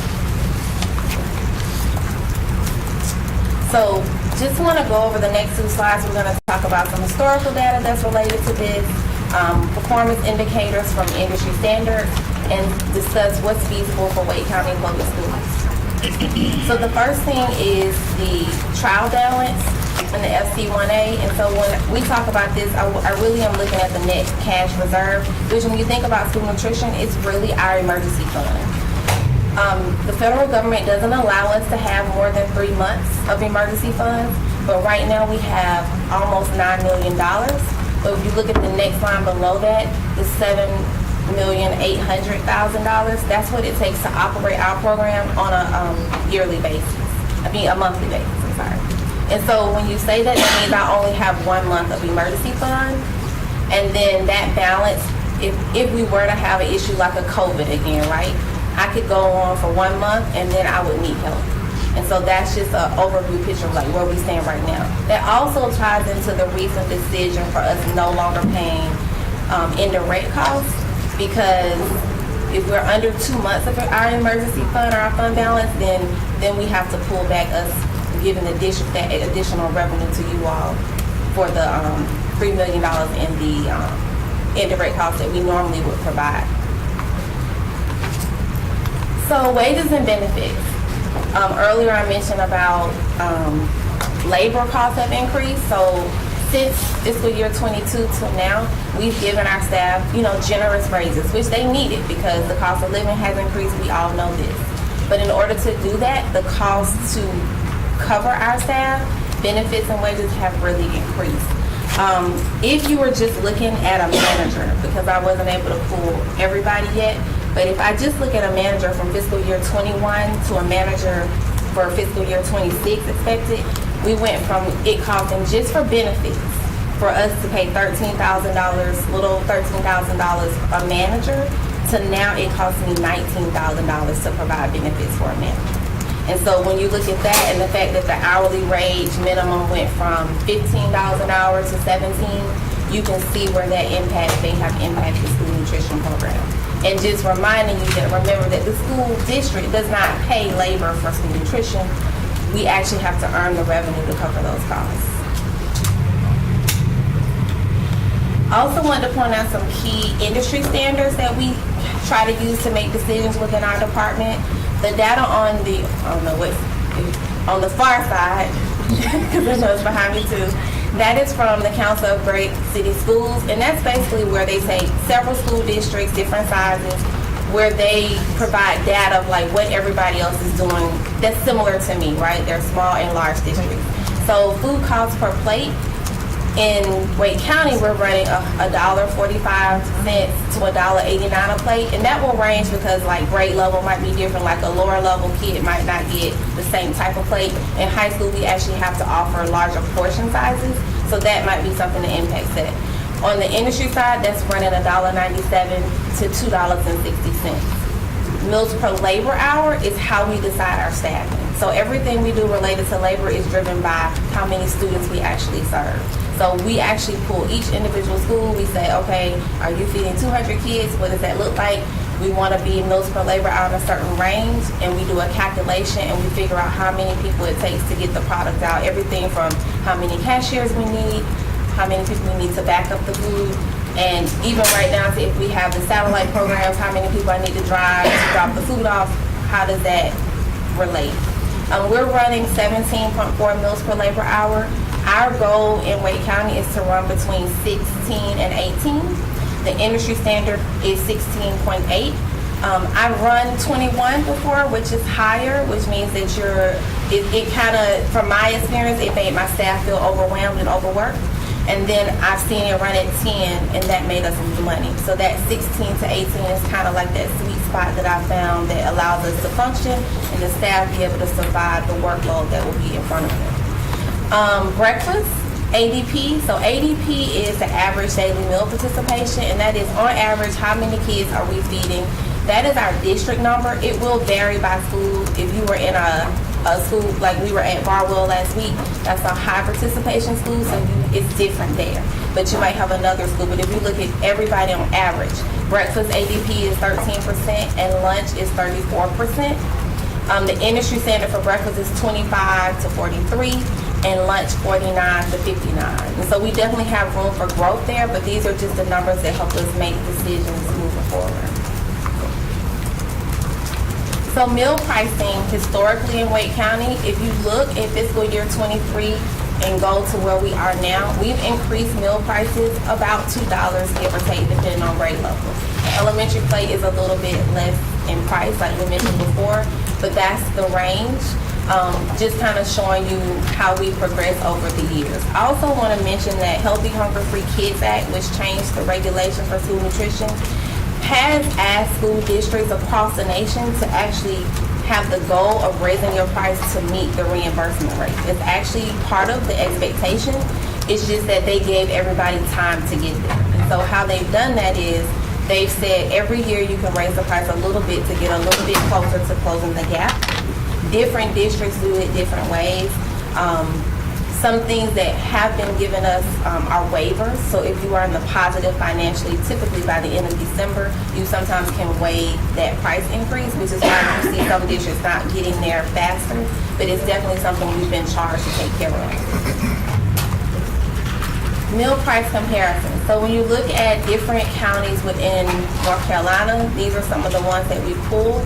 You can see that Johnston, Nash, Chatham, Durham, they all provide breakfast and lunch at no cost. And then Charlotte is giving breakfast at no cost. And so one of the questions that got asked that I think is important to address is, well, why do some districts in North Carolina get breakfast at no cost and lunch at no cost and we don't? And so the key is that we have a different poverty level. So when I started, I said that we're about 36% free and reduced, which means that when you look at 100% of our population, only 36% of our students qualify for low income. And so that's a gap. But a district that would do breakfast and lunch, typically they're going to be all CEP, which we have 44 CEP schools right now. But in order to get 100% reimbursement from USDA, which means you get the full $4.50+ for a student for CEP, you have to be almost 60% free and reduced, which is almost double what we are. And so just want to draw attention that it does sound great, right? But then we have to say, how do we do that when we don't have that income, those low income students? And so that, I just wanted to kind of point that out so you would see how we come about, how they make those choices. All right, so potential revenue impact from price increases. So today, what I really need is for us to think about where do we want to go, what's feasible for our families, and what impact we want to have on their side, but also for the budget for school nutrition. We've given a range of possible ways to increase prices. 25 cents will give us $500,000 in revenue. If we go up $1, that's $1.8 million in revenue. There's no 100% this is how we're going to fix it. It's just finding the best route and the best decision that you all see fit for Wake County Public Schools nutrition in general. And so this is just an overview range. Some things that when we look at what I'm asking from everybody, I'm not just asking the board to do things, but also my team. So on the board side, provide direction on where we want to go with meal pricing. Assist us in making sure that the community, stakeholders, teachers, principals understand what our budget challenges are and also how we come about it and how it functions, because sometimes people ask questions and they don't understand how we work. And then also educating stakeholders on smart snacks. And I say that because I get emails from parents like you guys do, and they say, well, why are we selling this? Where's the money going? How is it applying to our program? You know, all those kinds of things. Why are you selling, they call it junk to our students? I get it. But everything we serve, from the smart snack to the thing that goes on our plates, meets nutritional guidelines. Smart snacks are typically low fat, low sugar, low calorie. They normally have to have a first ingredient of a fruit, a vegetable, a protein. So even if you see a cookie, it's a whole grain chocolate cookie, which is actually pretty good. If you see our ice cream, it's low fat ice cream.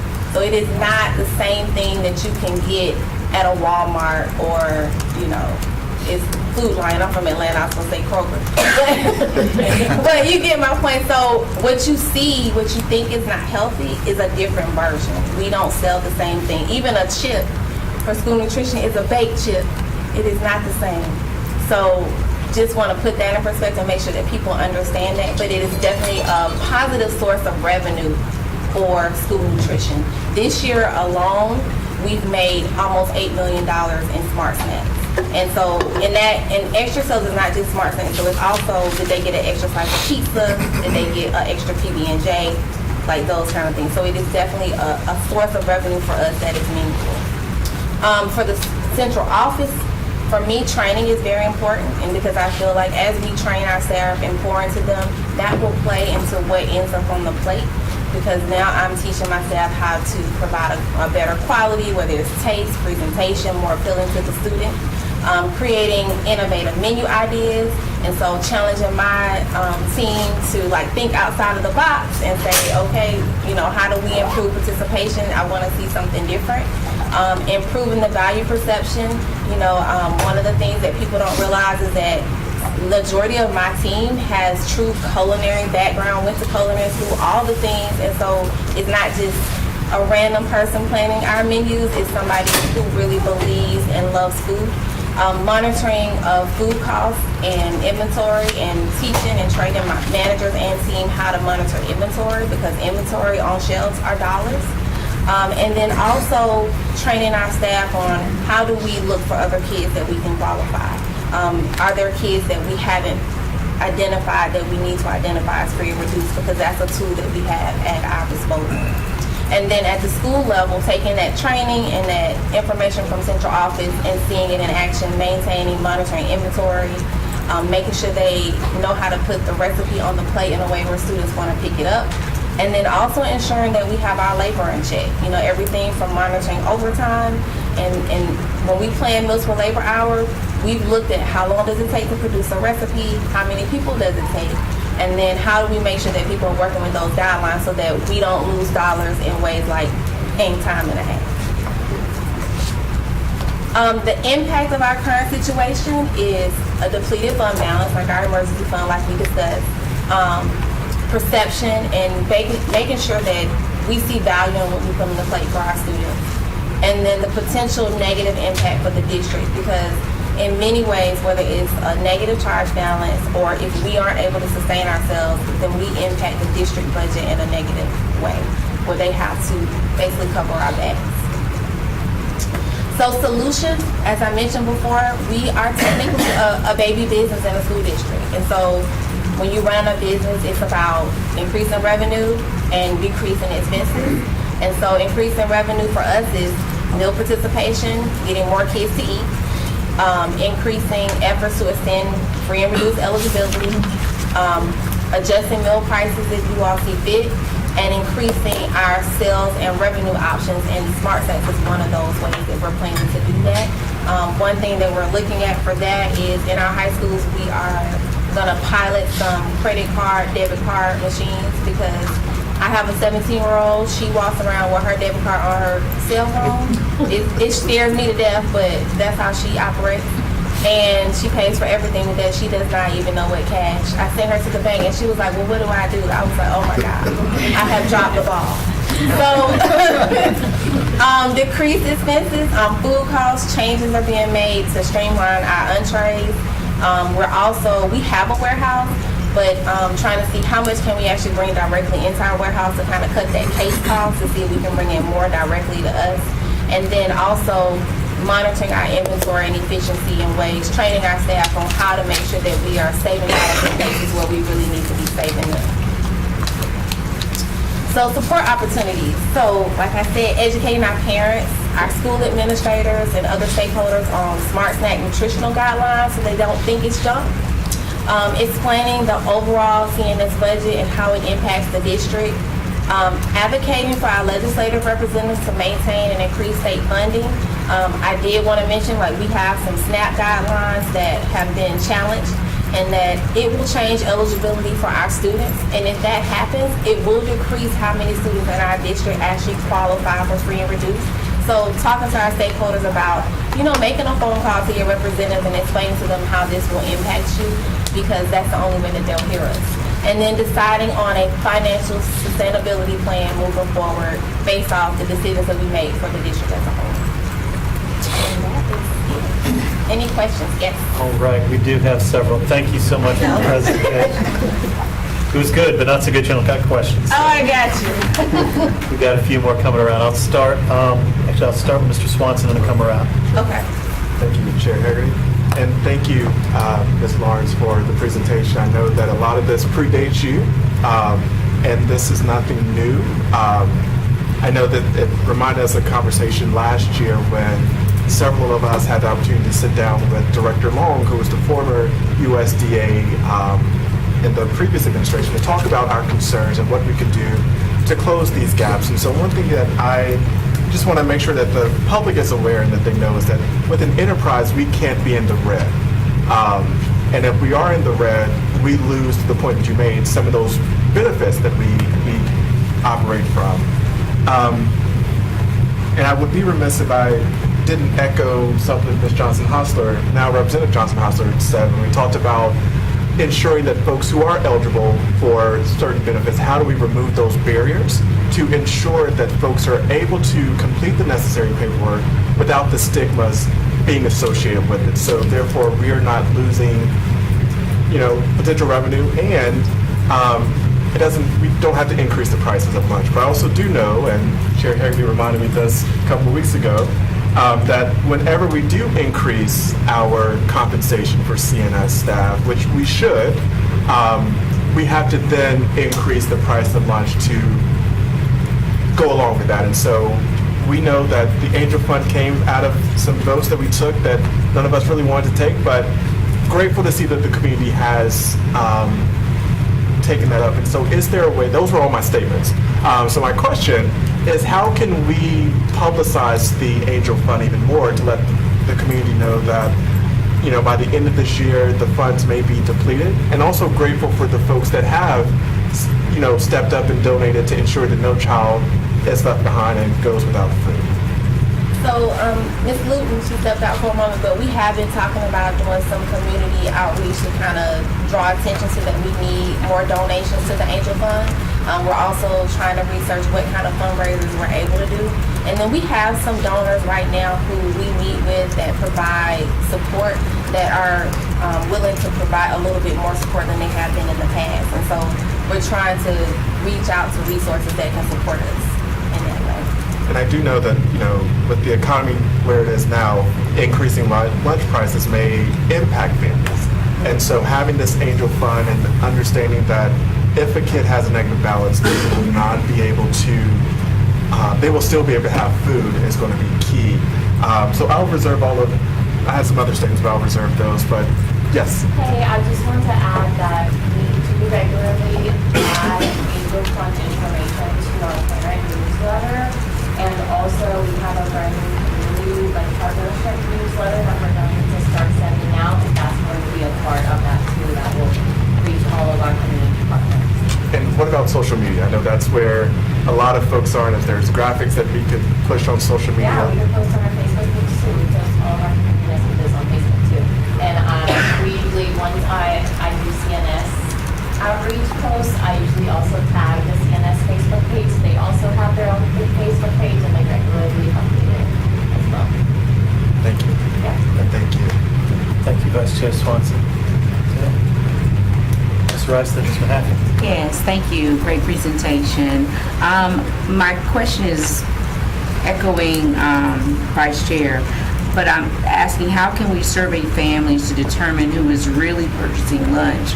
And if we if we can target those who actually have to pay, how are we going to engage them in the process? So what we all know is that a lot of families students still bring their lunch to school, and I know that we account for that when we're looking at our numbers and our data. But I guess my concern is, how are we really looking at who actually is purchasing lunch? And then if so, how can we change, even though the federal has its guidelines, how can we improve what we provide our students to eat at a quality space that families, do we want more families to bring lunch to school? Right, exactly. So how do we improve what we are providing them to get the families who are actually bringing their children's lunch to school to actually want to purchase school lunches? How do we improve around those lines? I hear that a lot from families. I don't, like you said, you're trying to help us change the negative perceptions. I've been in Wake County schools my entire life, my children, now my grandchildren, and so I think one of the things, how you're saying, how can we help you all change that perspective? How can CNS literally change how they do things, whether it's presentation, whether it's the type of food? How do we change that, even within the boundaries of the funding that we do have, to make parents really want to buy food at school? Absolutely. No, some of the things we really are working to revamp, to look at our menu choices to see how we can be more innovative. Also, some of the things that we're trying to do is make sure that we're thinking about our demographics. So like recently we had the International Week, and part of that is those menu items that you saw that week will be in place on our menu next school year. And that is so that we can draw in, because we have such a diverse community, we can be serving meals that our students actually want to eat that relate to their background and experiences. And so that is kind of where we're going with this. So trying to just re-look at our recipes and say, okay, how do we make this better? How do we feature things that are going to be more appealing? I really do think training is a big part of it. I want to see consistency throughout our kitchens, and so that means that I have to teach our staff how to elevate what they're presenting to our students in a way that our community will say, oh, wow, I want to try that. That looks exciting. Like, even with the International Day, like, we handmade empanadas that week. And we made like 10,000 empanadas, and the kids in the community really loved it. And so we can see when we put that kind of effort and energy into it, then they will respond. And so that's the hope that we have. That sounds good. I think that's it. Thank you. And I appreciate this presentation and the work that you and your team do. I know your team is much bigger than the 5 people that are in this room, and just very grateful for the work that they do every day. I'm curious, as we look at the other districts and that comparison, I think that's really helpful in the CEP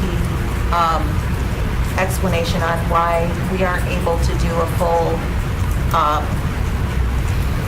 lunch and breakfast at no cost for families.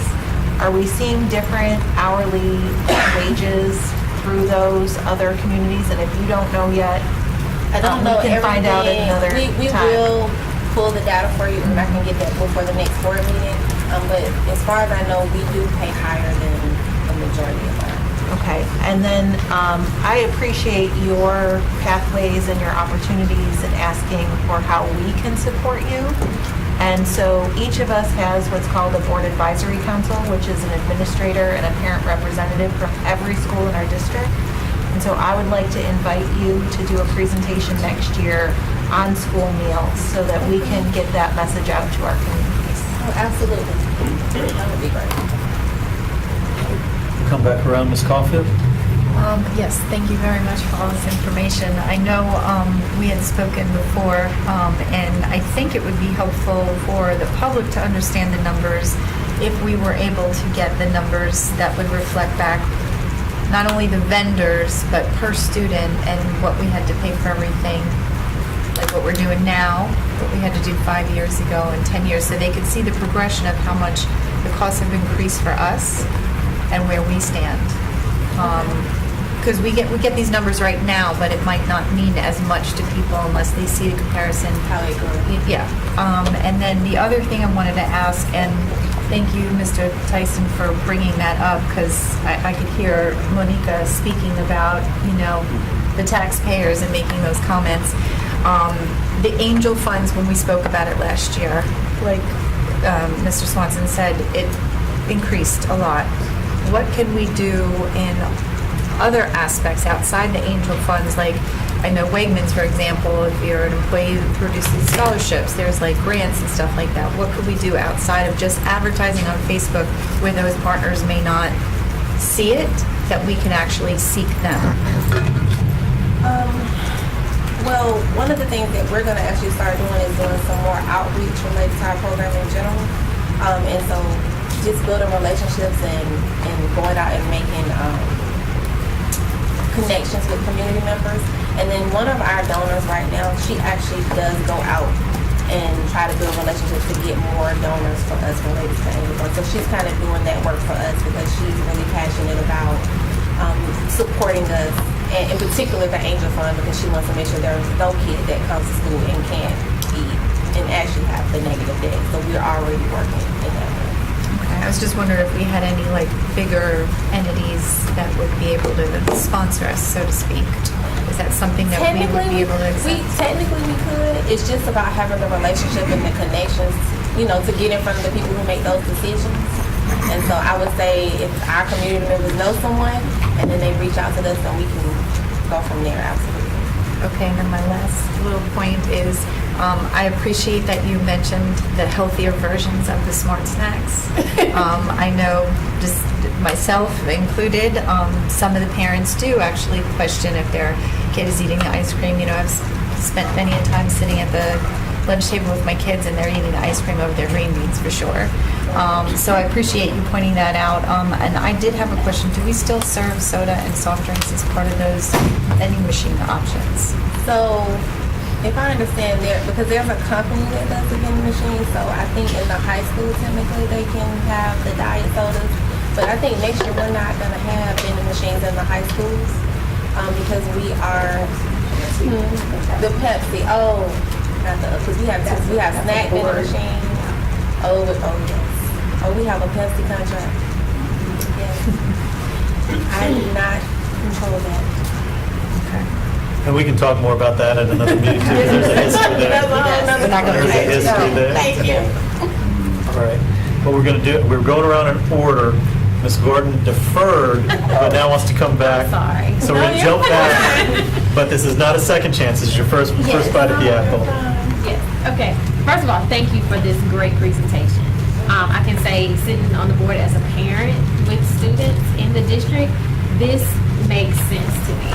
And I understand it, and I can understand where the challenges are. And I also want to say, I appreciate that not only you laid out how the board can support you, but how you are taking efforts with your staff and how you specifically lay out or bring out the creation of innovation menu ideas. I was able to participate on the international weekend. Yes, the kids were excited. Some of them were a little hesitant to try it, but they were super excited to see something new, something different. Although I went on a Friday and that messed up their pizza day. Oh yeah. But my question is, when we're talking about making parents more aware, and as it relates to trying to identify those families who qualify for that free and reduced lunch, is it true that those families that are identified as free and reduced lunch families, that also determines like their eligibility for like Sunbucks for the summer? That's sort of. Typically, some of those same kids qualify, but that's not a program that Student Nutrition actually runs. It's too different. It's a state, yes, it's a state program. But does the state talk to? Okay. Typically, the data that we have is shared with the state, but the state implements that program. Thank you. All right, thank you. So we'll come back around. Dr. Ng, did you have a question? Yes, actually, thank you again for the presentation. I really enjoyed it. And I just want to echo Ms. Gordon's point about you got emphasizing what everybody could do to try to help this situation, and then the aspect of monitoring for food costs and inventory and waste. Just brought back a memory I had recently of in an Uber driver who used to work for Costco, and I asked about the pizza that they have. They used to have the pizza with the vegetables on top, and now they don't sell it anymore. And I asked why, and he said that because the vegetables a lot of times were spoiled by the time they got to them, and they had to throw away a whole bunch of vegetables. So they decided that they're not going to sell the combination pizza anymore. So the point is that there's things that we can look at, in terms of inventory, in terms of the potential cost savings from the waste, reducing waste, and do you guys are the inventory held centrally or is it in individual schools? How does that work? So we have a central warehouse, and we have, of course, inventory that's at the school level. So it depends on it's where it is in the process. So the managers make the orders, and then we have drivers that work for us, and they deliver out what they need based off whatever the menu is planned for that time period. Okay. But we do the same thing. So we look at menu items and we say, well, is this popular? Should this still be on the menu anymore? Should we change something? Those kind of pizza day is super popular. So we won't touch that. Second question. Sure. Has anyone looked into the impact of like the USDA and their kind of emphasis on healthy standards, changing in the standards, and how would that impact food costs, and then are there opportunities to tap into the movement to try to get everybody to eat healthier? So there are some rules that are changing this school year. So the sodium requirements are getting stricter, some sugar requirements are getting stricter. So right now, We don't know how it's going to impact us. We're hoping that it doesn't have a negative impact on us, because oftentimes like when kids eat at home and then you send them to school and you want them to eat completely different, that's really hard, right? And so we're trying to make sure that we still provide quality, tasty meals within those guidelines. And so we're always shooting for our students to eat healthy, and that's why we try to provide them options and choices and educate them on what's a good choice. But basically, we're trying to make sure that they still like what they eat. That's probably our biggest challenge. Is like we have all of these rules, but we also want to make sure that what we serve them is something that they get excited about, because they're not going to eat it if they don't like it. Thank you. All right, thank you, Ms. Evans. So this is actually a request of the board. I think, or none of us want to raise meal prices, but you have articulated very well the challenges that we're faced with. And in years past, since I've been on the board, we've had a split vote on this, on raising the meal prices. And that, to me, feels like the good guys and the bad guys. You know, it seems to me to send a message that, you know, there are some board members that are willing to put that burden on families that don't need it, that don't need an extra burden. And then there's board members who absolutely will not do that. You know, we're not going to do that to families. And that's not an accurate description of what's actually happening. We have a business case scenario that we have to deal with. And I just would like to ask us to be more unified if possible, and when this comes up. And if that's too much to ask, that we at least work together to improve our messaging, that there is no board member at this table that wants to put that burden on families and increase these prices. So that's my request. Thank you. And thank you. Mr. Hershey. A few questions real quick. And please correct me or help inform me. I thought I heard you say something about meal prices to raise them to match reimbursement rates. Can you explain that? Yeah, so when they passed Healthy Hunger Free Kids Act, they wanted, the goal was for all school nutrition programs to eventually have a meal price that matched the USDA reimbursement that the government provides to us. So every child who eats, we literally get $4 per child, give or take, if they're free. And so that is the way the law was written. What currently happens though is everybody, well, first off, it's a goalpost that's always moving, because when that was passed, the reimbursement rate was like $3 or something. And so, but as meal prices have increased, even the federal government has decided, okay, well, it takes more for us to provide meals, so they've increased the reimbursement rate. But it also means that it gives us a further place to get to in order to equal what they're contributing for us. And so that's what that statement was about. So we don't necessarily have to jump there. You don't have to jump there. Every year they evaluate school districts, and that's when I talked about the waiver. It's called paid lunch equity. And so there's like a calculation, and then you can prove to the state, who kind of runs us, if we have to move, how much we have to move each year.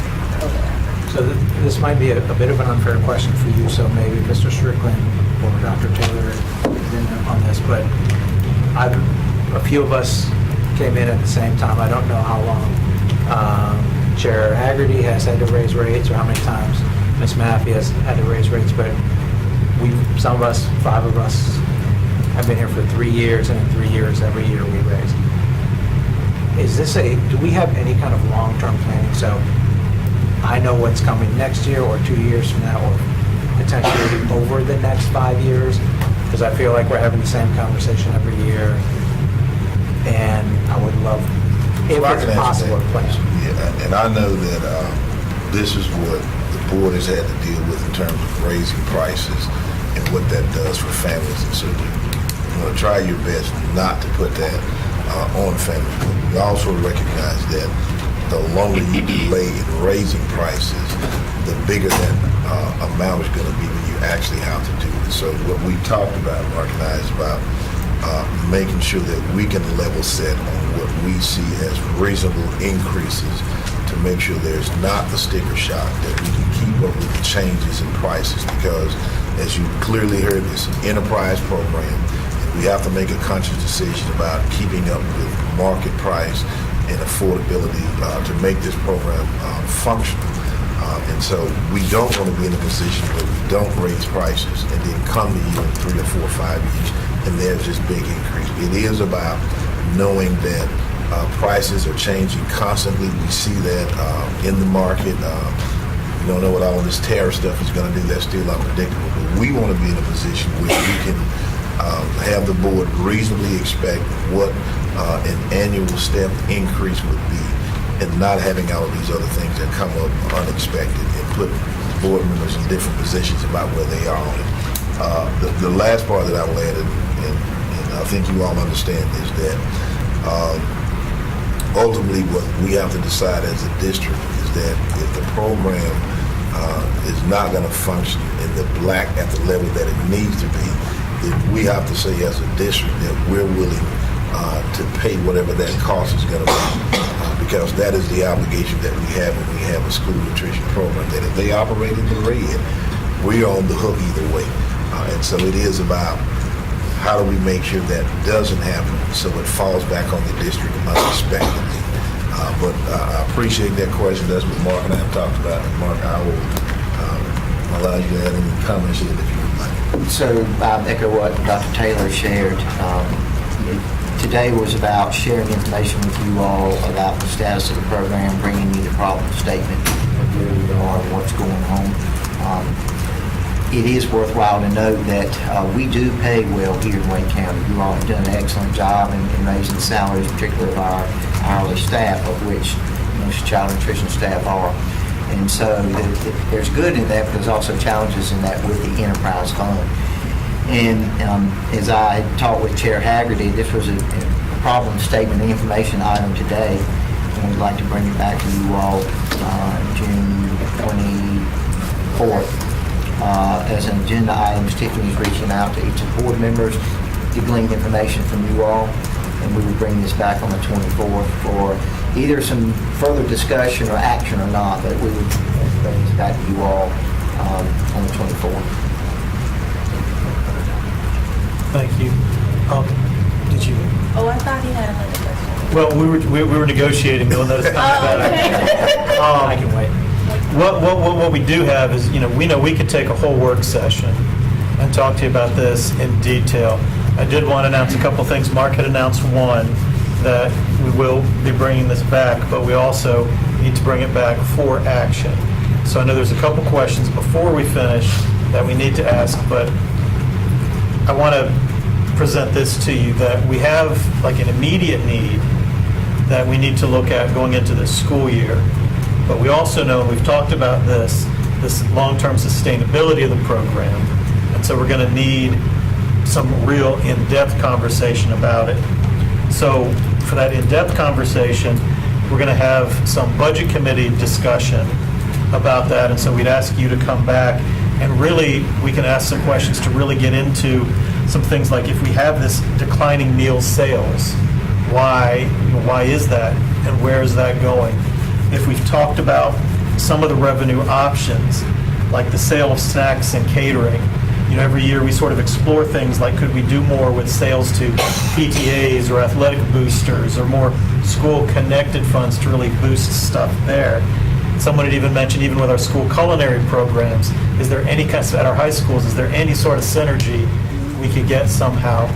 So we'll save those questions for kind of like a long-term discussion. But coming back to kind of the immediate needs, I really appreciate how you shared a range of options for if we have to look at meal increases, what they might mean. Looking ahead at what we need to go for this school year, are you ready to make a recommendation to us about, a particular, what a rate what a rate change might look like, either by grade level or schools, or is that something you want to wait to bring back to us at the next meeting? I want to wait to bring it back. Okay.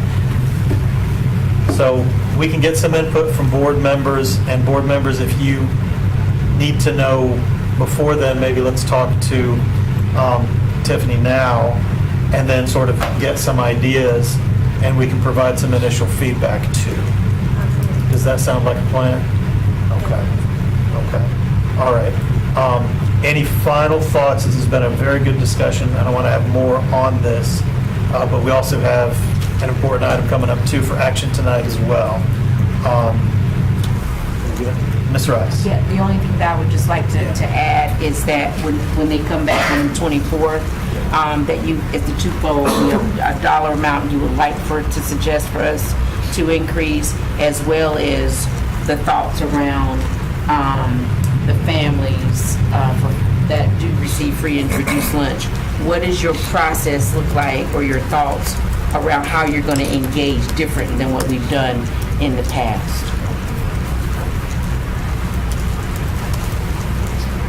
And I think part of that is it helps with identification and assistance for eligibility, because we've got some federal issues that some of us talked about that we'll need to address too.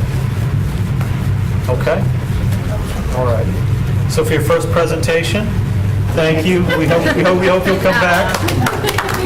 Thank you. All right. Thank you. All right. We will transition to the last item on our work session agenda. Pass this out.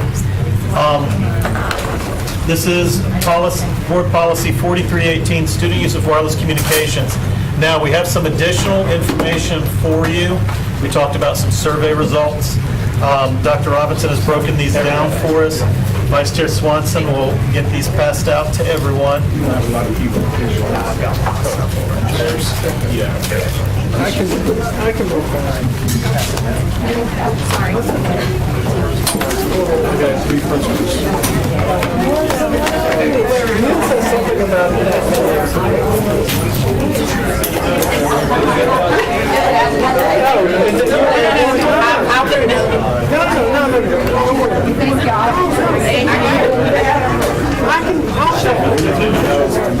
I thought you were handing it out. No. Oh, okay.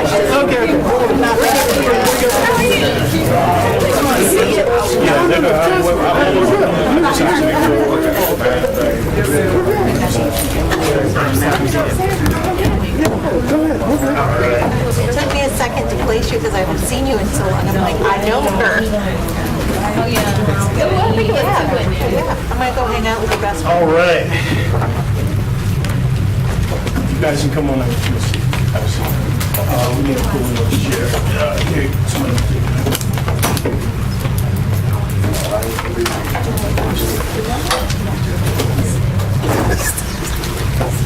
All right, so Dr. Robinson, I see you have some esteemed guests with us today. Do you want to go ahead and make some introductions? Absolutely, absolutely.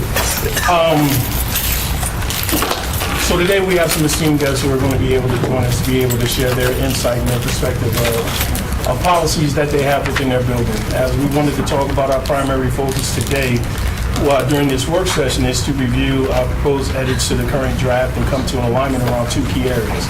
The two key areas that we really wanted to focus on was confiscation protocols and when students should have access to their devices during the school day.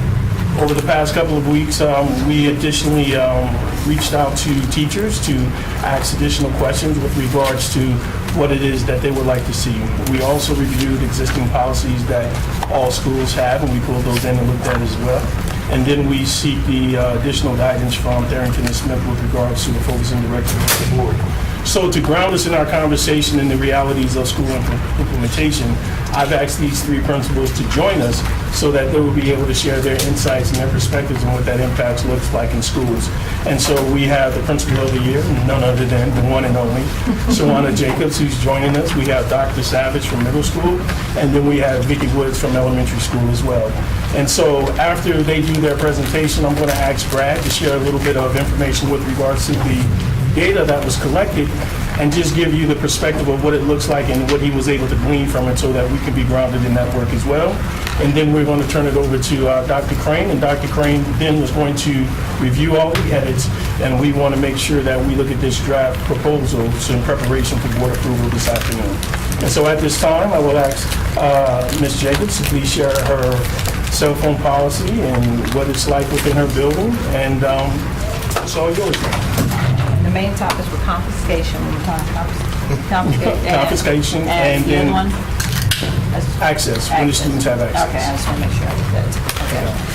Well, good afternoon, good evening. Our cell phone policy, we just implemented that this year, actually. And so essentially, I wanted to make sure that it was something that we can manage. I just want to give some context. We have 2,400 kids, and so we needed to make sure that we could manage and monitor and create a system that we can do it at scale at 2,400 kids. So that's the first thing. And then the second thing, I wanted to make sure that I had teacher buy-in. So when I brought the proposal forward to my leadership team, initially I wanted no cell, bell to bell. So in every classroom, once you entered into that classroom, I wanted the phone or any device to go away. The teachers found that to be very limiting. So they were like, well, we've got some different apps and things within some very specific content areas, because we're a comprehensive high school, we offer a lot of different things. There's some things out there that they wanted their kids to have access to.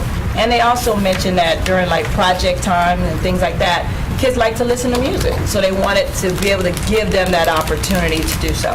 So I decided to kind of merge the former BYOD plan. You remember when you had the green and the red? I got rid of the yellow. But the green and red. So the first thing we did was we made cards that every single teacher, so we had the same thing. So if the teacher posted this at the top, means no, you cannot have your device at this time.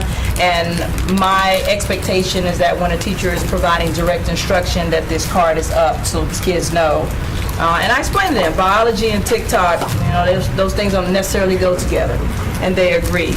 And then when they had the green up, the teacher would be able to tell them to what degree they can have the phone. Specific example, let's say it's a music, the teacher gave the child 2 minutes, get your playlist together, turn your phone down, and they were not allowed to touch the phone again, but they were allowed to have it on. So those types of very specific structures have been put in place. So the policy itself is, that really is it. It's just that simple. And so if a child violates the red card, that's the confiscation part. So if a child has the phone out when they're not supposed to have the phone out, the first step, we're going to do a warning. So the teacher's going to say, I need the phone. So when they say, I need the phone, that could look differently in different places.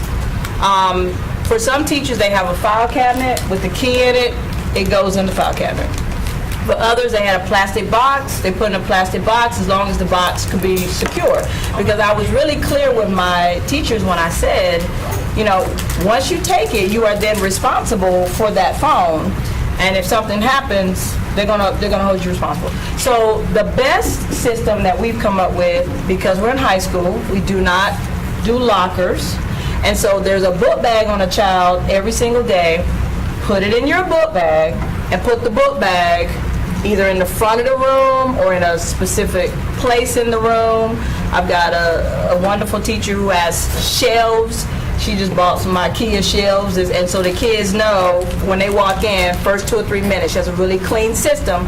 Take everything out. The earbuds, the headphones, the phone goes in the book bag. She has a list of everything the kid needs out of that book bag. That goes on the desk, and every one of those book bags go on the shelf, and they have to ask for permission to go. That's what I think is the cleanest system, because it's not really in our possession. It is, but it's not.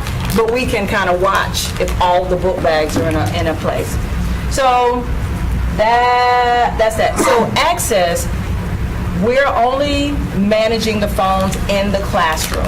So kids have access beginning of the day, they have access between every class change, they have access at lunch, obviously after school. So we are only managing the phone when the kids are in a classroom. So I think That's good. Okay. That's great. Thank you for sharing that. Okay. So at this time, we're going to hear from a middle school principal with regards to what it looks like in this particular building. Dr. So Savage. similarly, but different as well, we're at West Area Middle School. We have about 850 students, and our policy that started 2 years ago, stemmed from discussions at our SIT retreat. Staff being frustrated with just how our approach to electronics were not working, really. So we worked with our sister schools around us. I have to give a shout out to Dillard Drive Middle School that really helped. And I would say with our staff, but also most importantly, our school community to develop a policy. I will say, and it was surprising to me, initially when we put our no cell phone or cell phones and book bag policy in place, 2/3 of families were all on board. I usually would get emails when parents are angry. I got many emails saying thank you, finally, something along those lines. We did have 1/3 of families, I would say, that had questions, concerns. We walked them through that. Our policy is that cell phones or electronics in general have to remain in students' book bags and turned off for the entire day. We do have, in first offense, we collect them. Students may pick them up at the end of the day. Second offense, then a parent has to come pick it up, and that continues on forward. We never have consequences beyond that. We have a suspension. There's no other consequences beyond the parents having to come pick them up. We have an exemption. I'm type 1 diabetic. I need my phone with me, and there we have medical exemptions for students. And then we do allow access if students having a crisis of some kind. They need to go to the guidance office, call their family member. We allow that. We also allow them at the end of the day to make transportation arrangements. A bus is late, something like that, so they can communicate with their students that way. We had all our staff on board. You mentioned we all, had to be consistency across all classrooms for this to work. We got that. We also did some serious training with staff and students, especially staff at the beginning of the year, that we're not getting in a power struggle over a cell phone with the student. If the student is not going to give it up, then we can call an admin member, and if they're not going to give it up to us, we'll call the parent, but we're not taking cell phones out of students' hands, etc. We're not doing that. How's it gone? I remember our first week at lunch duty, and a teacher sending me a cell phone picture of the kids playing Uno, and she said, "I haven't seen this in years."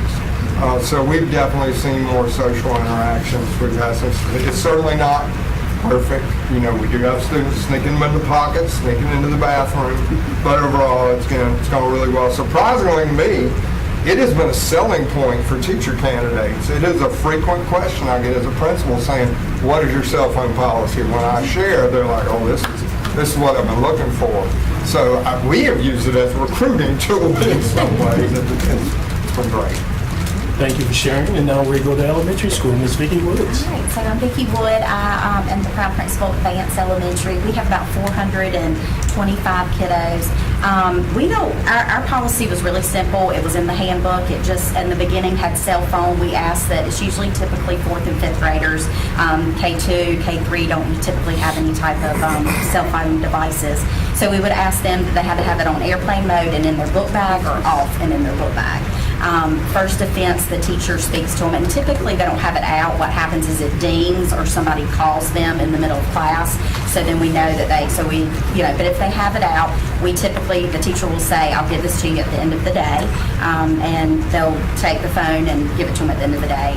If that happens again, same student, at that time, I take the cell phone from them, or I have them hand it over. I said, "We're going to call your parent." We come to the office, we call the parent, and I let them know they have a cell phone at school. It was out during instructional time, and then I send it home with the student, kind of the second warning. The third warning is I have the cell phone and the parent has to come and retrieve the cell phone. And I haven't had that happen very often. That was our basic policy, but we have had to add smartwatches to our policy because a lot of our K2 babies are wearing the smartwatch devices, and so those as well have that technology feature where they can text or call.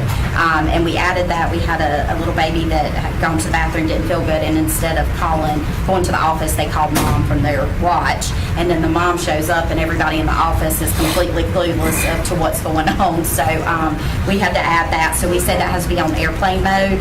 I can't really control, but it doesn't go off. We don't really have a whole lot of problems, but for the most part, they've followed the guidelines. I think they like their Chromebooks, and we don't have them out at recess or anything like that. It's the end of the day. Cute story, I had a group of 5th graders that missed the bus, and they came up to the office. It was about 7 of them, And they were all sitting there. My secretary's like, let me get names, let me call the parents. And I said, how many of you have a cell phone in your backpack? They were like, me. And I said, okay, take it out. You're going to call your mama and tell them that you missed the bus. So they did. They were like, you want me to take my phone out right now and call my mom? So, you know, at that point, you're like, yes, you know. So for 5th grade, I think it's great to see how it transitions to middle school and then high school. So I'm lucky in the elementary, we don't have a big problem with it, so. And thank you for sharing as well. Yeah. So before we open it up for Q&A, I just wanted to just quickly touch upon the variance that you hear from high school, middle school to elementary school.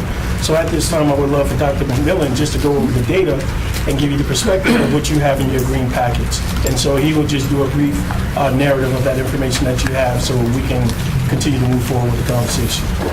All right, good afternoon, everyone. I'm going to start with the document that has at the top it says school-based procedure input from principals. And then secondarily after that, I'll transition to the one that says teacher survey report. This was from a survey that was sent out to principals and teachers last week, asking specifically about elements of their policy. I think we're missing one of those. Is it behind the cover page? No, you have the cover, go to the cover page just for the teacher survey. So you have two aspects of the teacher survey. And so the aspect that you have of the teacher survey is one where it's holistic, and then one where it's broken down into high school, elementary, and middle school. So speak to that document. Okay. And then we'll come back to this. And I will be able to share with you what this information is, because I think it's important for you to have as well. And so I'll make sure you get a copy of that. So which one are you referring to? Teacher survey. Teacher survey, the other one. They're both the same. They're just broken down differently. Yeah. So up in the upper right, you should see responded 2617. All right, so you're going to see here's some parallels in here to some of the things you just heard from the principals about each level, and also some things I think that are going to dovetail pretty closely with the draft policy that you are considering tonight. So some of these lines of thought are starting to come together a little bit. So the first question that got asked of in the teacher survey that went out last week, to which we had about 2,500 or so teachers respond, was that asking teachers to confiscate devices that may cause classroom disruptions. And about 75 to 80% of all teachers said that, yeah, that could be a little bit disruptive in the classroom. Didn't really vary much by grade level, so elementary, middle, and high all kind of felt the same about that. But there's another interesting question I'll circle back to later in this that actually corresponds to this a little bit too, the last question actually in the packet that I think helps explain this a little bit more. Flipping over to page 2, teachers were asked whether they felt that students should be required to turn off their devices during instructional time. And you can see again, 85 to 91%, depending on the grade span, of all teachers said that yes, students should be required to turn off those devices during instructional time. So a lot of consistency and unanimity there. Next question, there are appropriate times during the school day when student device use should be encouraged, for example, for instructional purposes. Now here you're starting to see a little bit of the variation, I think, by level. At elementary, middle school, only about a third of teachers said, yeah, there are times when kids either should have their cell phones for instruction, but at the high school level, it was the majority, it was 55%. So that's probably just reflective of current use and sort of current practices, where high school kids, it's a little bit more integrated into their instruction than it is for elementary middle, so that's probably a function of just current practice that's out there right now, that it's less common in elementary middle than it is in high. Ms. Rogers' comment spoke to that a little bit with the green-red format of how to allow that one. Flipping over to page 3, again here we're going to see some more variation by level in terms of how it goes from being tighter at the early grades to looser in the upper grades to some degree. Teachers were asked, should students be allowed to use their devices during arrival and dismissal? Only 32% of elementary teachers agreed with that, but up to middle school now you're at 55%, and at high school it's 83% of teachers agreed that arrival and dismissal is an appropriate time for kids to have those devices. So again, that's that sort of articulation from tight to loose as you go up that you see in some elements in your policy, and also from some of the anecdotal comments from our principals who are here today. Device confiscation should only be used as a last resort after other strategies have failed. Teachers, by and large, agreed with that. The majority of them did, but the level of agreement was much stronger, again, at elementary school, with about 2/3 of elementary teachers agreeing with that, and then between 52 and 57% of middle and high. But again, the majority of teachers, yes, felt that that should be a last resort, not a first resort. Now, the last question, which I'm going to tie back to the first one, you may recall the first teacher survey question, we had 75 to 80% of teachers saying that asking teachers to confiscate devices would be disruptive. But on the final question of the survey, it says teachers support device confiscation in classrooms. And again, the majority of them do support it. They acknowledge that it is disruptive, but they also say, by and large, it should be an option. 57% at elementary, 70% at middle, and even 60% at high school, where perhaps it's probably, the most controversial place for doing that sort of thing. Just so even though they say it can be disruptive in classrooms, they're also acknowledging that it's probably necessary. And so now we're transitioning to the second one that I think is very important. This is school-based procedure input from principals. And now you'll get the information with regards to what principals are saying about cell phone policies and what it looks like in our schools. So these results here that I almost started with here the first time are from a parallel survey of principals from last week. We had about half of our schools, just under half of our schools actually respond to this, basically asking them about what is in their current policies regardless. So some of the same information you just heard from our principals here today, but from a larger sample of 88 principals. So the first question asked of them was whether they actually have a written policy, and that's at the bottom of page 1 here. And you can see that between 73 to 90% of principals have a written cell phone policy. A little more common in middle and high school than elementary in our sample, but the vast majority of schools do have a written policy. And then there was also a few who said that they had sort of some agreed upon practices, but they were not necessarily written down and codified in a policy. Flipping over to page 2, then we start to get into some of these elements of what is actually in some of these policies. And one of the things I'll point out before we get into some of these results is one of the things you're going to notice is that the answer choice of our policy does not specify this is very common to many of these questions. So there are some things about the level of detail that we're asking here that are not necessarily written down in every school. Starting with the first question about when cell phones are prohibited, again, here this is going to echo the comments you just heard from the principals here. Some of these options, as you can see, bell to bell on campus, are more or less restrictive than others. At elementary, the most common response from respondents was that they are prohibited on campus entirely. And then when you look at middle school, you see that the most common response with about half of middle schools saying that it's restricted from bell to bell, but not necessarily on campus. And then at high school, the most common response is that they are prohibited during instruction. So here again, you start to see some of that tight at the elementary level, loosens up a little at the middle, and then loosens up a little more at the high school level. And that was something that was pretty consistently articulated in their policy. When kids could have phones was definitely part of it. But some of the other details we'll get into are less commonly written down in some of the policies.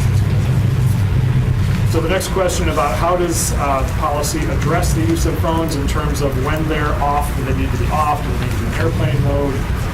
Here you can see the devices being turned off is the most common response for schools that have articulated that in their policy, but about half of them said that their policy does not specify exactly how the devices are supposed to be disabled, whether it's turned off or in airplane mode or just before class. So that's something that's not necessarily part of a lot of schools' written policies, but for those who did have it written down, having them be completely turned off was the most common response.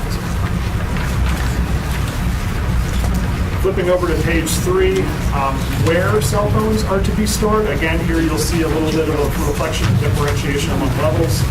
At the elementary level, 61% of the respondents said they had to be in a backpack, as you heard from our principals today. But then when you got up to the high school level, you started to see a mixture of, it might have to be in the backpack, but now we're getting into more schools that are saying they have a designated classroom storage space. So again, that's probably reflective of kids moving between classrooms a little bit more and being able to transport their devices with them and having to put somewhere in class as opposed to in a backpack where it's in one place all day long as kids are in school. So again, a little bit of variability there by level. And about a third of school-based policies did not necessarily specify.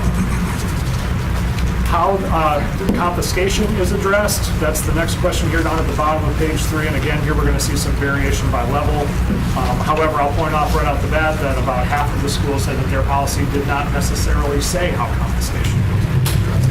But for those who did say, elementary, it was most commonly the teacher who was going to be confiscating that device. And then as you moved up to middle and high school, you can see it's a little bit of a mix between some say the teacher and some then say the administrator should be the person responsible for that. So again, you see some variation between elementary and secondary level. But again, many of the policies were silent on the details of that. And then the last question we asked of the administrator has specifically to do with smartwatches. You heard Ms. Wood mention that a minute ago. Those are very common for our very young kids who parents feel like need to have something, but they don't want them carrying around, a little mini tablet in their pocket all day that has all the functionality of a cell phone. So there were some details about that from elementary, about having it in airplane mode or having it correspond to whatever rules would apply to the cell phone as well. But the vast majority of schools, about 2/3, didn't really have anything specific about smartwatches in their policy. So I think what you're starting to see here is that some of the details that the policy is trying to address are not necessarily in all schools' policies. Some of the principals here today did address some of that directly, but in the sample that we collected data from, a lot of their policies were not all that specific. Thank you. And so, Board Chair, I know we are in time constraints, and I know how important this is. So there was an opportunity I wanted to provide for Q&A with the principals and with Dr. McMillan, but we also have time that we need to go over the revised edits and revisions so that there can be discussion. So at your will, I would love for them to remain at the table to be able to answer any questions as we go through the revised edits simultaneously, or would you like to keep it separate? Let me ask board members, how many board members have questions specifically for any of the principals at the table at this point? Okay, so I thought it was very, oh, did you? Yeah, Yeah, then, okay, let's go ahead and ask that. I'm more inclined with our high school. First of all, I love the initiative that you took, which would be why you are the esteemed teacher principal of the year, right? But I'm curious to, how are your students responding to the structure that you provided for them? And what's their take on and the expectation? Can they meet it? Do they think it's fair? So yes, they actually think it's fair. When I, just kind of randomly talk to some kids and say, well, what do you think? Can you do TikTok and U.S. history? Can that go together? And they're like, well, no. I said, you really can. I said, I'm asking you to pay attention to your teacher when your teacher's talking to you. Is that fair? That's fair, Ms. Jacobs. Yeah. So they understood that was fair. They also appreciated, because I went into great detail as to exactly what happens. Like I told them, life is nothing but a series of choices. So the choice is very simple. You had it out when you weren't supposed to. She's going to ask you for it. Give it up, because she's going to give it back to you at the end of the class period. If you don't, an administrator is coming to get you and phone. Then we're going to call parent. We're going to take the phone for the day. And then if you don't give the phone up, we do have next steps for ISS for us. There's no phones in ISS. And then if you don't give it up then, of course your parents going to have to come up, you phone as a consequence. So they just understood that I'm trying to put you in a position where you can focus and learn when you are supposed to. And let's just be honest, you cannot focus on that phone and focus on that teacher at the same time. So they were really receptive because it just wasn't restrictive in such a way that they couldn't have it.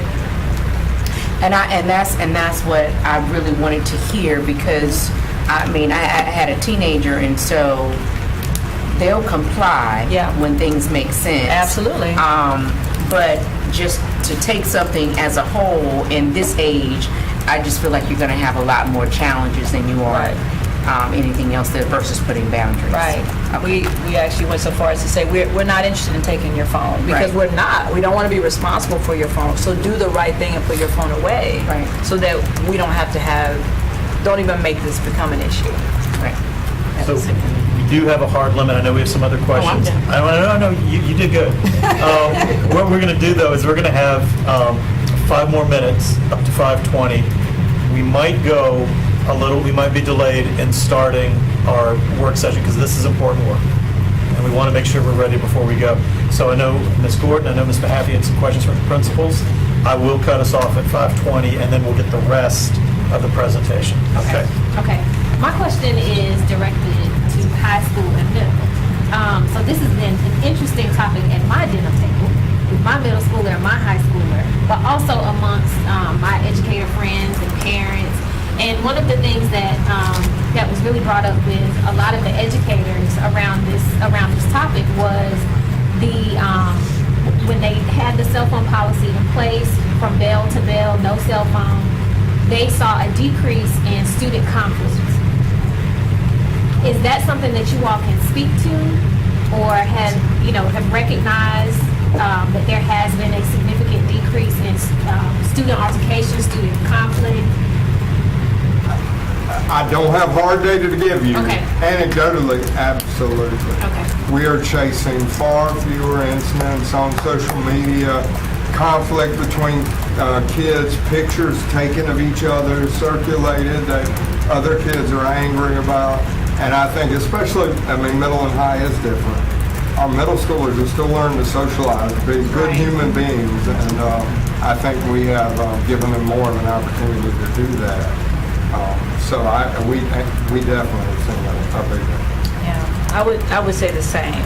So when the policy is implemented by a teacher with fidelity, you have your tight system. What do you do when you walk in the door? That's the key to get it powered off and get it where it needs to be. Yes. So the less time kids have on the phone, the fewer decisions, good or bad, that are made, and we definitely see that in our school data and just in our day-to-day. That was very interesting. Yeah. Oh yeah. Because when you can plan. Ms. Mahaf. So I've gotten some feedback from parents concerned about when they reach out to the school, they're worried that someone won't answer the phone. How have you worked with your parents in order to get that change in communication so that they're not texting their kid? And, like with the school illness, I know I've been guilty of that as a parent as well when I get that. So how has that partnership worked with parents and getting them to follow communication plan? I feel like our policy is successful because we never say you're not allowed to communicate with your kids. You're not allowed to bring your phone. Here are the ways you can get in touch with your student. We're always going to answer the phone, and if you need to hear from them, we're going to go get them, and you can talk to them. It was that kind of reassurance from us that brought that 1/3 over to our side of where we wanted to be with our policy. So it's just consistency, answering that phone, putting kids and parents in touch with each other, delivering messages to kids if they have them, and allowing a kid who's having a crisis to talk to their parent in that moment. I would agree with you on what you were just saying. We haven't had a whole lot of parents that said they couldn't get hold of anybody. And anytime, I always say, between talking points and anywhere that you can communicate with someone. And I always say, if you call and leave a message and someone has not called you back within 5 minutes, call back again. It doesn't happen a lot, but, it does happen sometimes when the office gets busy. But just really wanting for elementary students, I want them to learn to be an adult, or to learn to go find an adult, tell them that they're sick, let us problem solve before you contact mom, right? Because as a mom, you automatically are like, well, let me pick my child up. They don't feel good, but sometimes there's other factors that we can kind of manipulate a little bit before we call a parent to, come get them, so. And that brings us exactly to 5:20. Excellent. All right. So what I'd like to do is have staff walk us through the edits that they've incorporated, and then if we might start our general meeting a few minutes late, but I want to give you a chance to respond, ask any question, or if there's anything else to announce to the board members before we start that meeting, we'll do that. Dr. Robinson? Absolutely, thank you. So I would like to thank the principals for taking time out of their busy day to join us and share their insights. Thank you guys, really appreciate it. So at this time, I'm going to turn it over to Dr. Green, and Dr. Green is going to walk us through all the revisions and the edits. And I would also like to say thank you to Dr. McMillan as well. I really appreciate him giving his insight on the data. And so, Julie, it's all yours now. So the version that's up on the screen right now is the version that incorporates the changes that were agreed upon at last week's policy committee meeting. Is that different from what's in Assembly? It is the same as what is in Assembly. Do we have any questions about that? Dr. Alfred Keith is running down, we've put the policy on the screen for you. You also have access in Assembly. So, for example, we, as Mr. Hagerty recommended, said the Wake County Board of Education. There at the top, moving down, we added talking about personal devices and striking personal wireless communication devices in every instance that it was mentioned. Further down, we incorporated the section, a new section A, communication expectations there. Cleaned up a little language, incorporating an Oxford comma and some parentheses there. Sorry, English teacher stuff. In section B, authorized use, again, you'll see striking wireless communication devices everywhere. And then moving down in elementary and middle school, we struck the middle section that allowed teachers to, for elementary schools, provide that classroom by classroom ability to say kids could use their phone. We left that in for high school. We added in both sections, schools may develop additional restrictions. We added the phrase as permitted by law. In buses, we included language about listening so as not to disturb other students or distract the driver. Under consequences for authorized use, we left the section on consequences, confiscation up top, and then down at the bottom we reincorporated discipline and the reference to 4309, student behavior, student code of conduct. We reincorporated the search section, the responsibility and security section, and then in the review section, no changes there. That's where we landed at the end of last policy committee meeting. Since then, Neil Ramey, our attorney who was there that day, has had a chance to review the policy and sent some additional revisions for our consideration. How would you like for me to move through those? I have a document that shows them all, so we can take a look at that document, but I see Mr. Swanson may have a question. So I'm looking at the time, and I do have a document that was shared with me. I don't know that we have time to go through that whole document based on the content in it. I mean, I think unless you have questions about what was presented, Let me show you, we have prepared a version. This is not on Assembly, but this does incorporate the revisions that Mr. Ramey recommended based on the agreement at the end of policy committee meeting last week. And those revisions include, at the top, taking wireless out of the second paragraph because we've said wired devices might apply as well, so just taking that there, incorporating the hereafter personal devices in that paragraph rather than the second. In the next paragraph, again, we clean up the wireless communication, taking that out everywhere. Instead of listing devices and then device accessories, he recommended that we incorporate that all in one place. They're electronic personal devices. Okay, that's all kind of all together there. And so that's what you see. I think we're connected to mine. So that's what you see highlighted there, that change.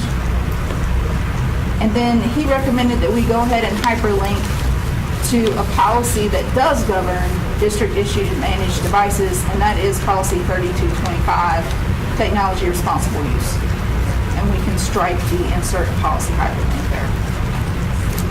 Moving down, he recommended that we strike talking points because that's a branded service that we may no longer use at some time in the future, and so we can say phone, email, or otherwise. And authorized use, he recommended instead of saying that schools may create some other parameters, he suggested some additional language for specificity that says schools may develop additional restrictions in school-wide policies made available to students and parents.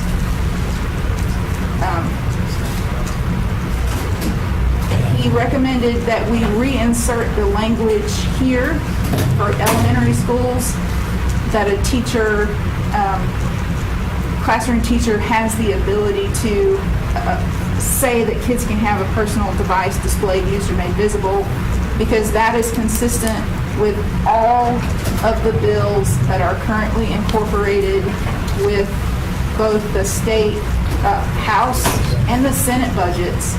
Both bills give that leeway to teachers and do not delineate by grade level. That's not law yet, but that is in both sections, so it is still the board's decision to say, nope, we're not putting it in there until the law says we have to. And so that is a decision point. Look, I can finish this and we can come back to that. Okay. In the high school section, this is the same language, parallel as above, impose restrictions at other times through a school-wide policy made available. This language here is just going to be, it's just struck. It's repetitive language. It should have been struck the first time. What number is that?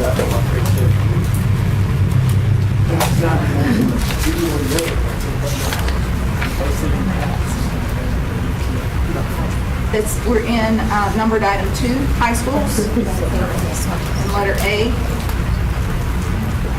It's just a language that should have been struck here.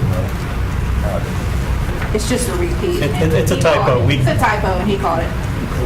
In letter B, he used the language that he used above as a more succinct way to describe that teachers have that ability. In section D, he suggested that we strike SMART or STAR lunch and breaks because, again, those are kind of branded programs, if you will, and not all schools have them, so we can say, and other times designated for activities other than classroom instruction. Under the buses section, he recommended that we say, rather than devices should be listened to, we could say audio should be played only with headphones or earbuds and at a reasonable volume. And this part here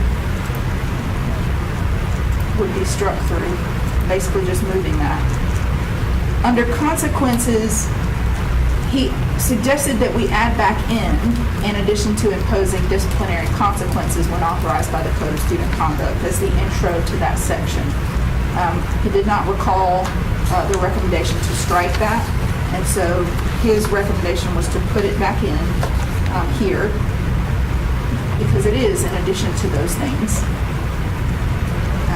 Down under the regarding confiscation, he recommended moving sort of before the afternoon bell rings to a different part in the sentence and add for the remainder of the school day, it's going to be confiscated for the remainder of the school day. And then adding the word additionally in the section on policy, student behavior code.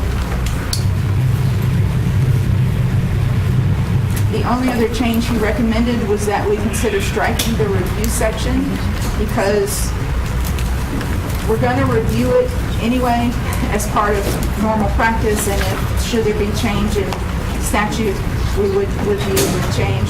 So he wasn't sure that we really needed that section and recommended that we could strike that. If you like those, we can incorporate those. I understand what in reading body language as I was reviewing them, the biggest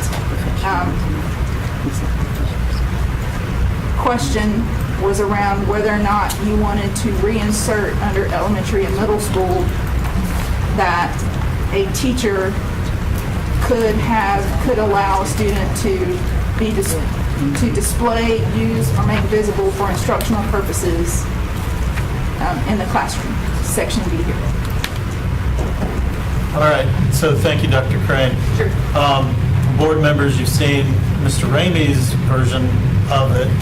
I apologize for any confusion about which version we were actually considering.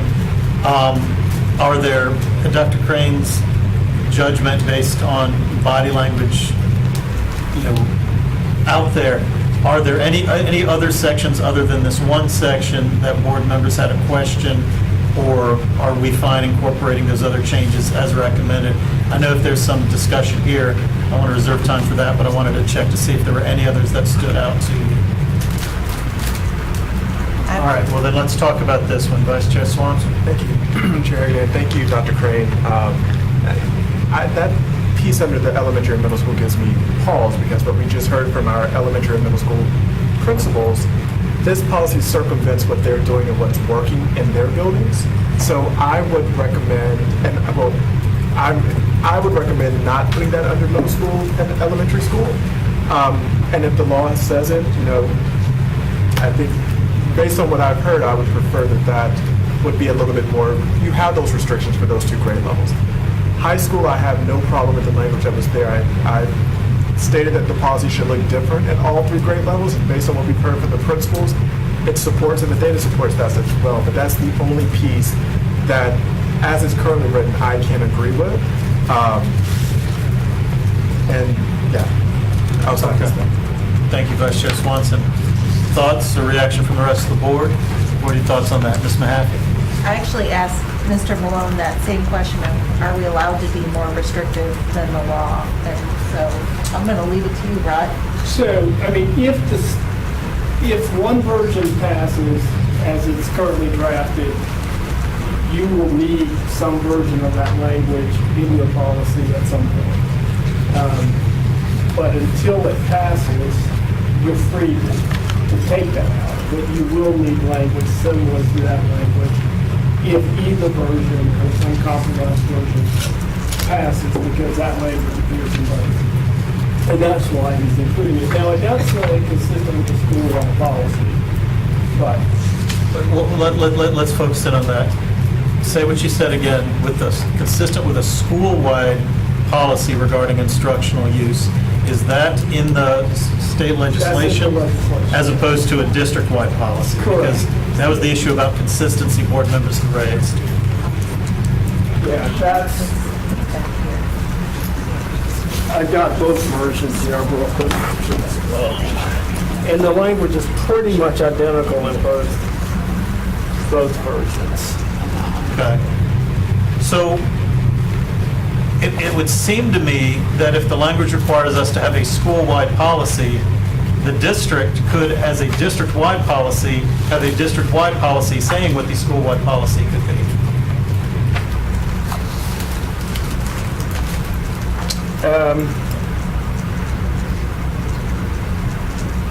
Yes, but the district-wide policy would have to provide that the school-wide policy would comply with the statute.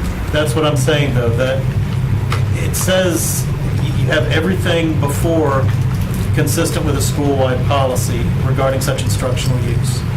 If I hear you right, you're saying everything prior to consistent with a school-wide policy regarding instructional use is, likely going to be in state law and required under any state policy. Is that correct? Say that again. You're saying this is required by state law in the pending legislation. And my question was about consistent with a school-wide policy regarding such instructional use. Schools can have school-wide policies. School districts can determine school-wide policies for the entire district for purposes of consistency. We do this all of the time. I'm trying to find out what is actually required by state law in this pending legislation if we have to have this exact legislation, this exact wording, which is what I heard you say. Could then we also have a district-wide policy regarding what that use is? If I'm following, I think the answer is yes. So we could address Vice Chair Swanson's issues about consistency from school to school while also complying with with the proposed state law. That's what I'm trying to determine, because that would influence whether we need it. I think would need to change this or not.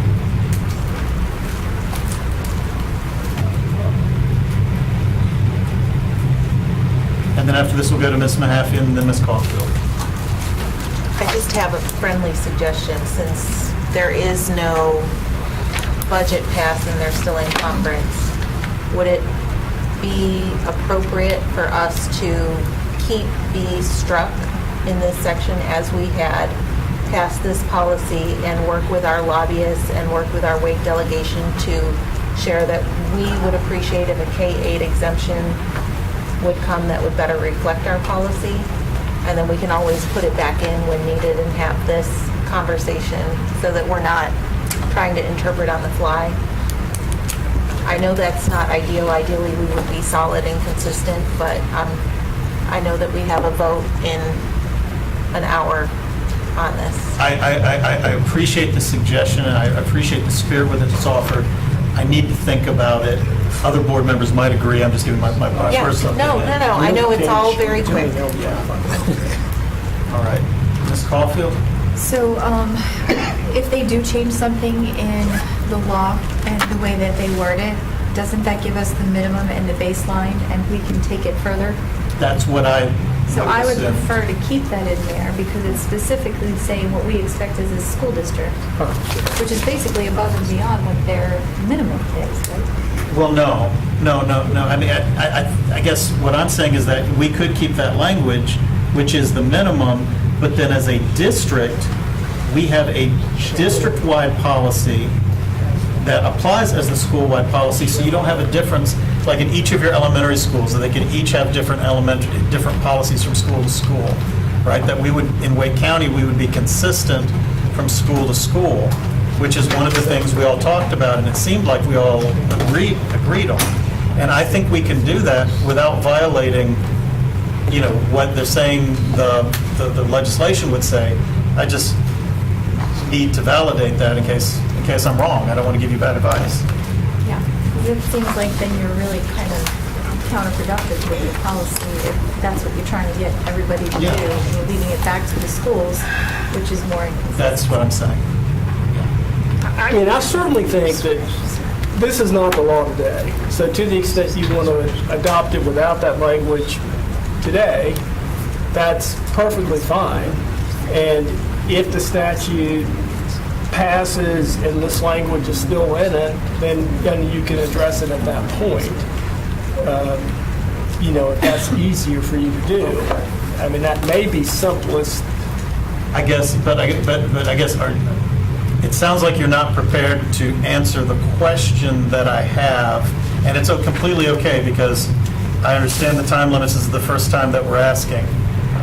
So I completely get it if you can't, but the question I'm asking is that can we use that language that says consistent with a school-wide policy regarding such instructional use, and then come back and have district-wide policy, a district-wide RMP that sets out the standards for what such instructional use should look like. Yeah, I think the language in the statute that I am assuming Neil was referring to says a wireless communication policy shall allow student use of a wireless communication device during instructional time as follows. They both start the exact same way. And then it says, if authorized by a teacher for educational purposes or for use in the event of an emergency, is in one. The other one just says, if authorized by a teacher for educational purposes.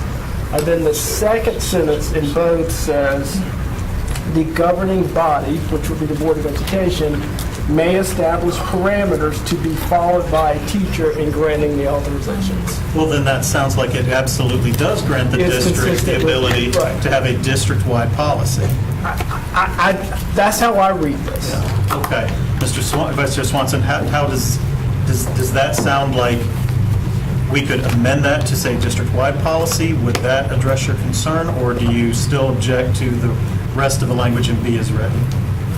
Just hearing what the principals have shared and how their policies is working for those grade levels, I see what you're Okay. So, I mean, I can imagine how the policy.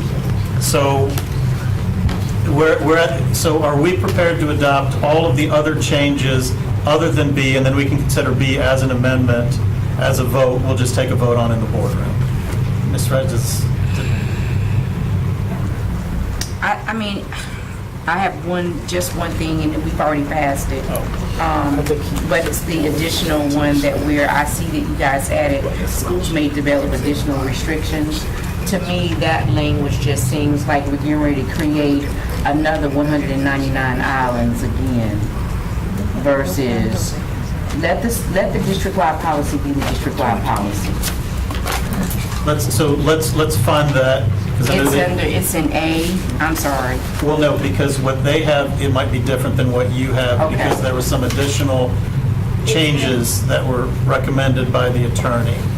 Okay. So I want to make sure that you're seeing what they have. Dr. Crane, can you? Yep, it's in the front part, it's in the introduction of item number 1, spot right there. So originally, the original document recommended adding schools may develop additional restrictions. And Neil recommended schools may develop additional restrictions in school-wide policies made available to students. Okay. I'm hearing from more members than just Ms. Rice that there are questions about that section too. So let's take that out for now, and we can consider it as an amendment. Then are there any other sections that board members object to, or can we incorporate the other recommended amendments into the draft that we'll have tonight? And that way we'll give staff a chance to incorporate those. That same line is also under high school. Yes. Correct. All right, so Ms. Gordon has identified that as well, that we also need to consider as part of amendments to it. Now, I also want to be clear with board members, just by accepting the lawyer amendments, the draft, those that were drafted, and then considering these others that were identified, that also does not preclude all the rest of us from offering our own amendments. If there are additional things that haven't been addressed or that were brought up but were not included, maybe that wasn't clear that there was that there was agreement.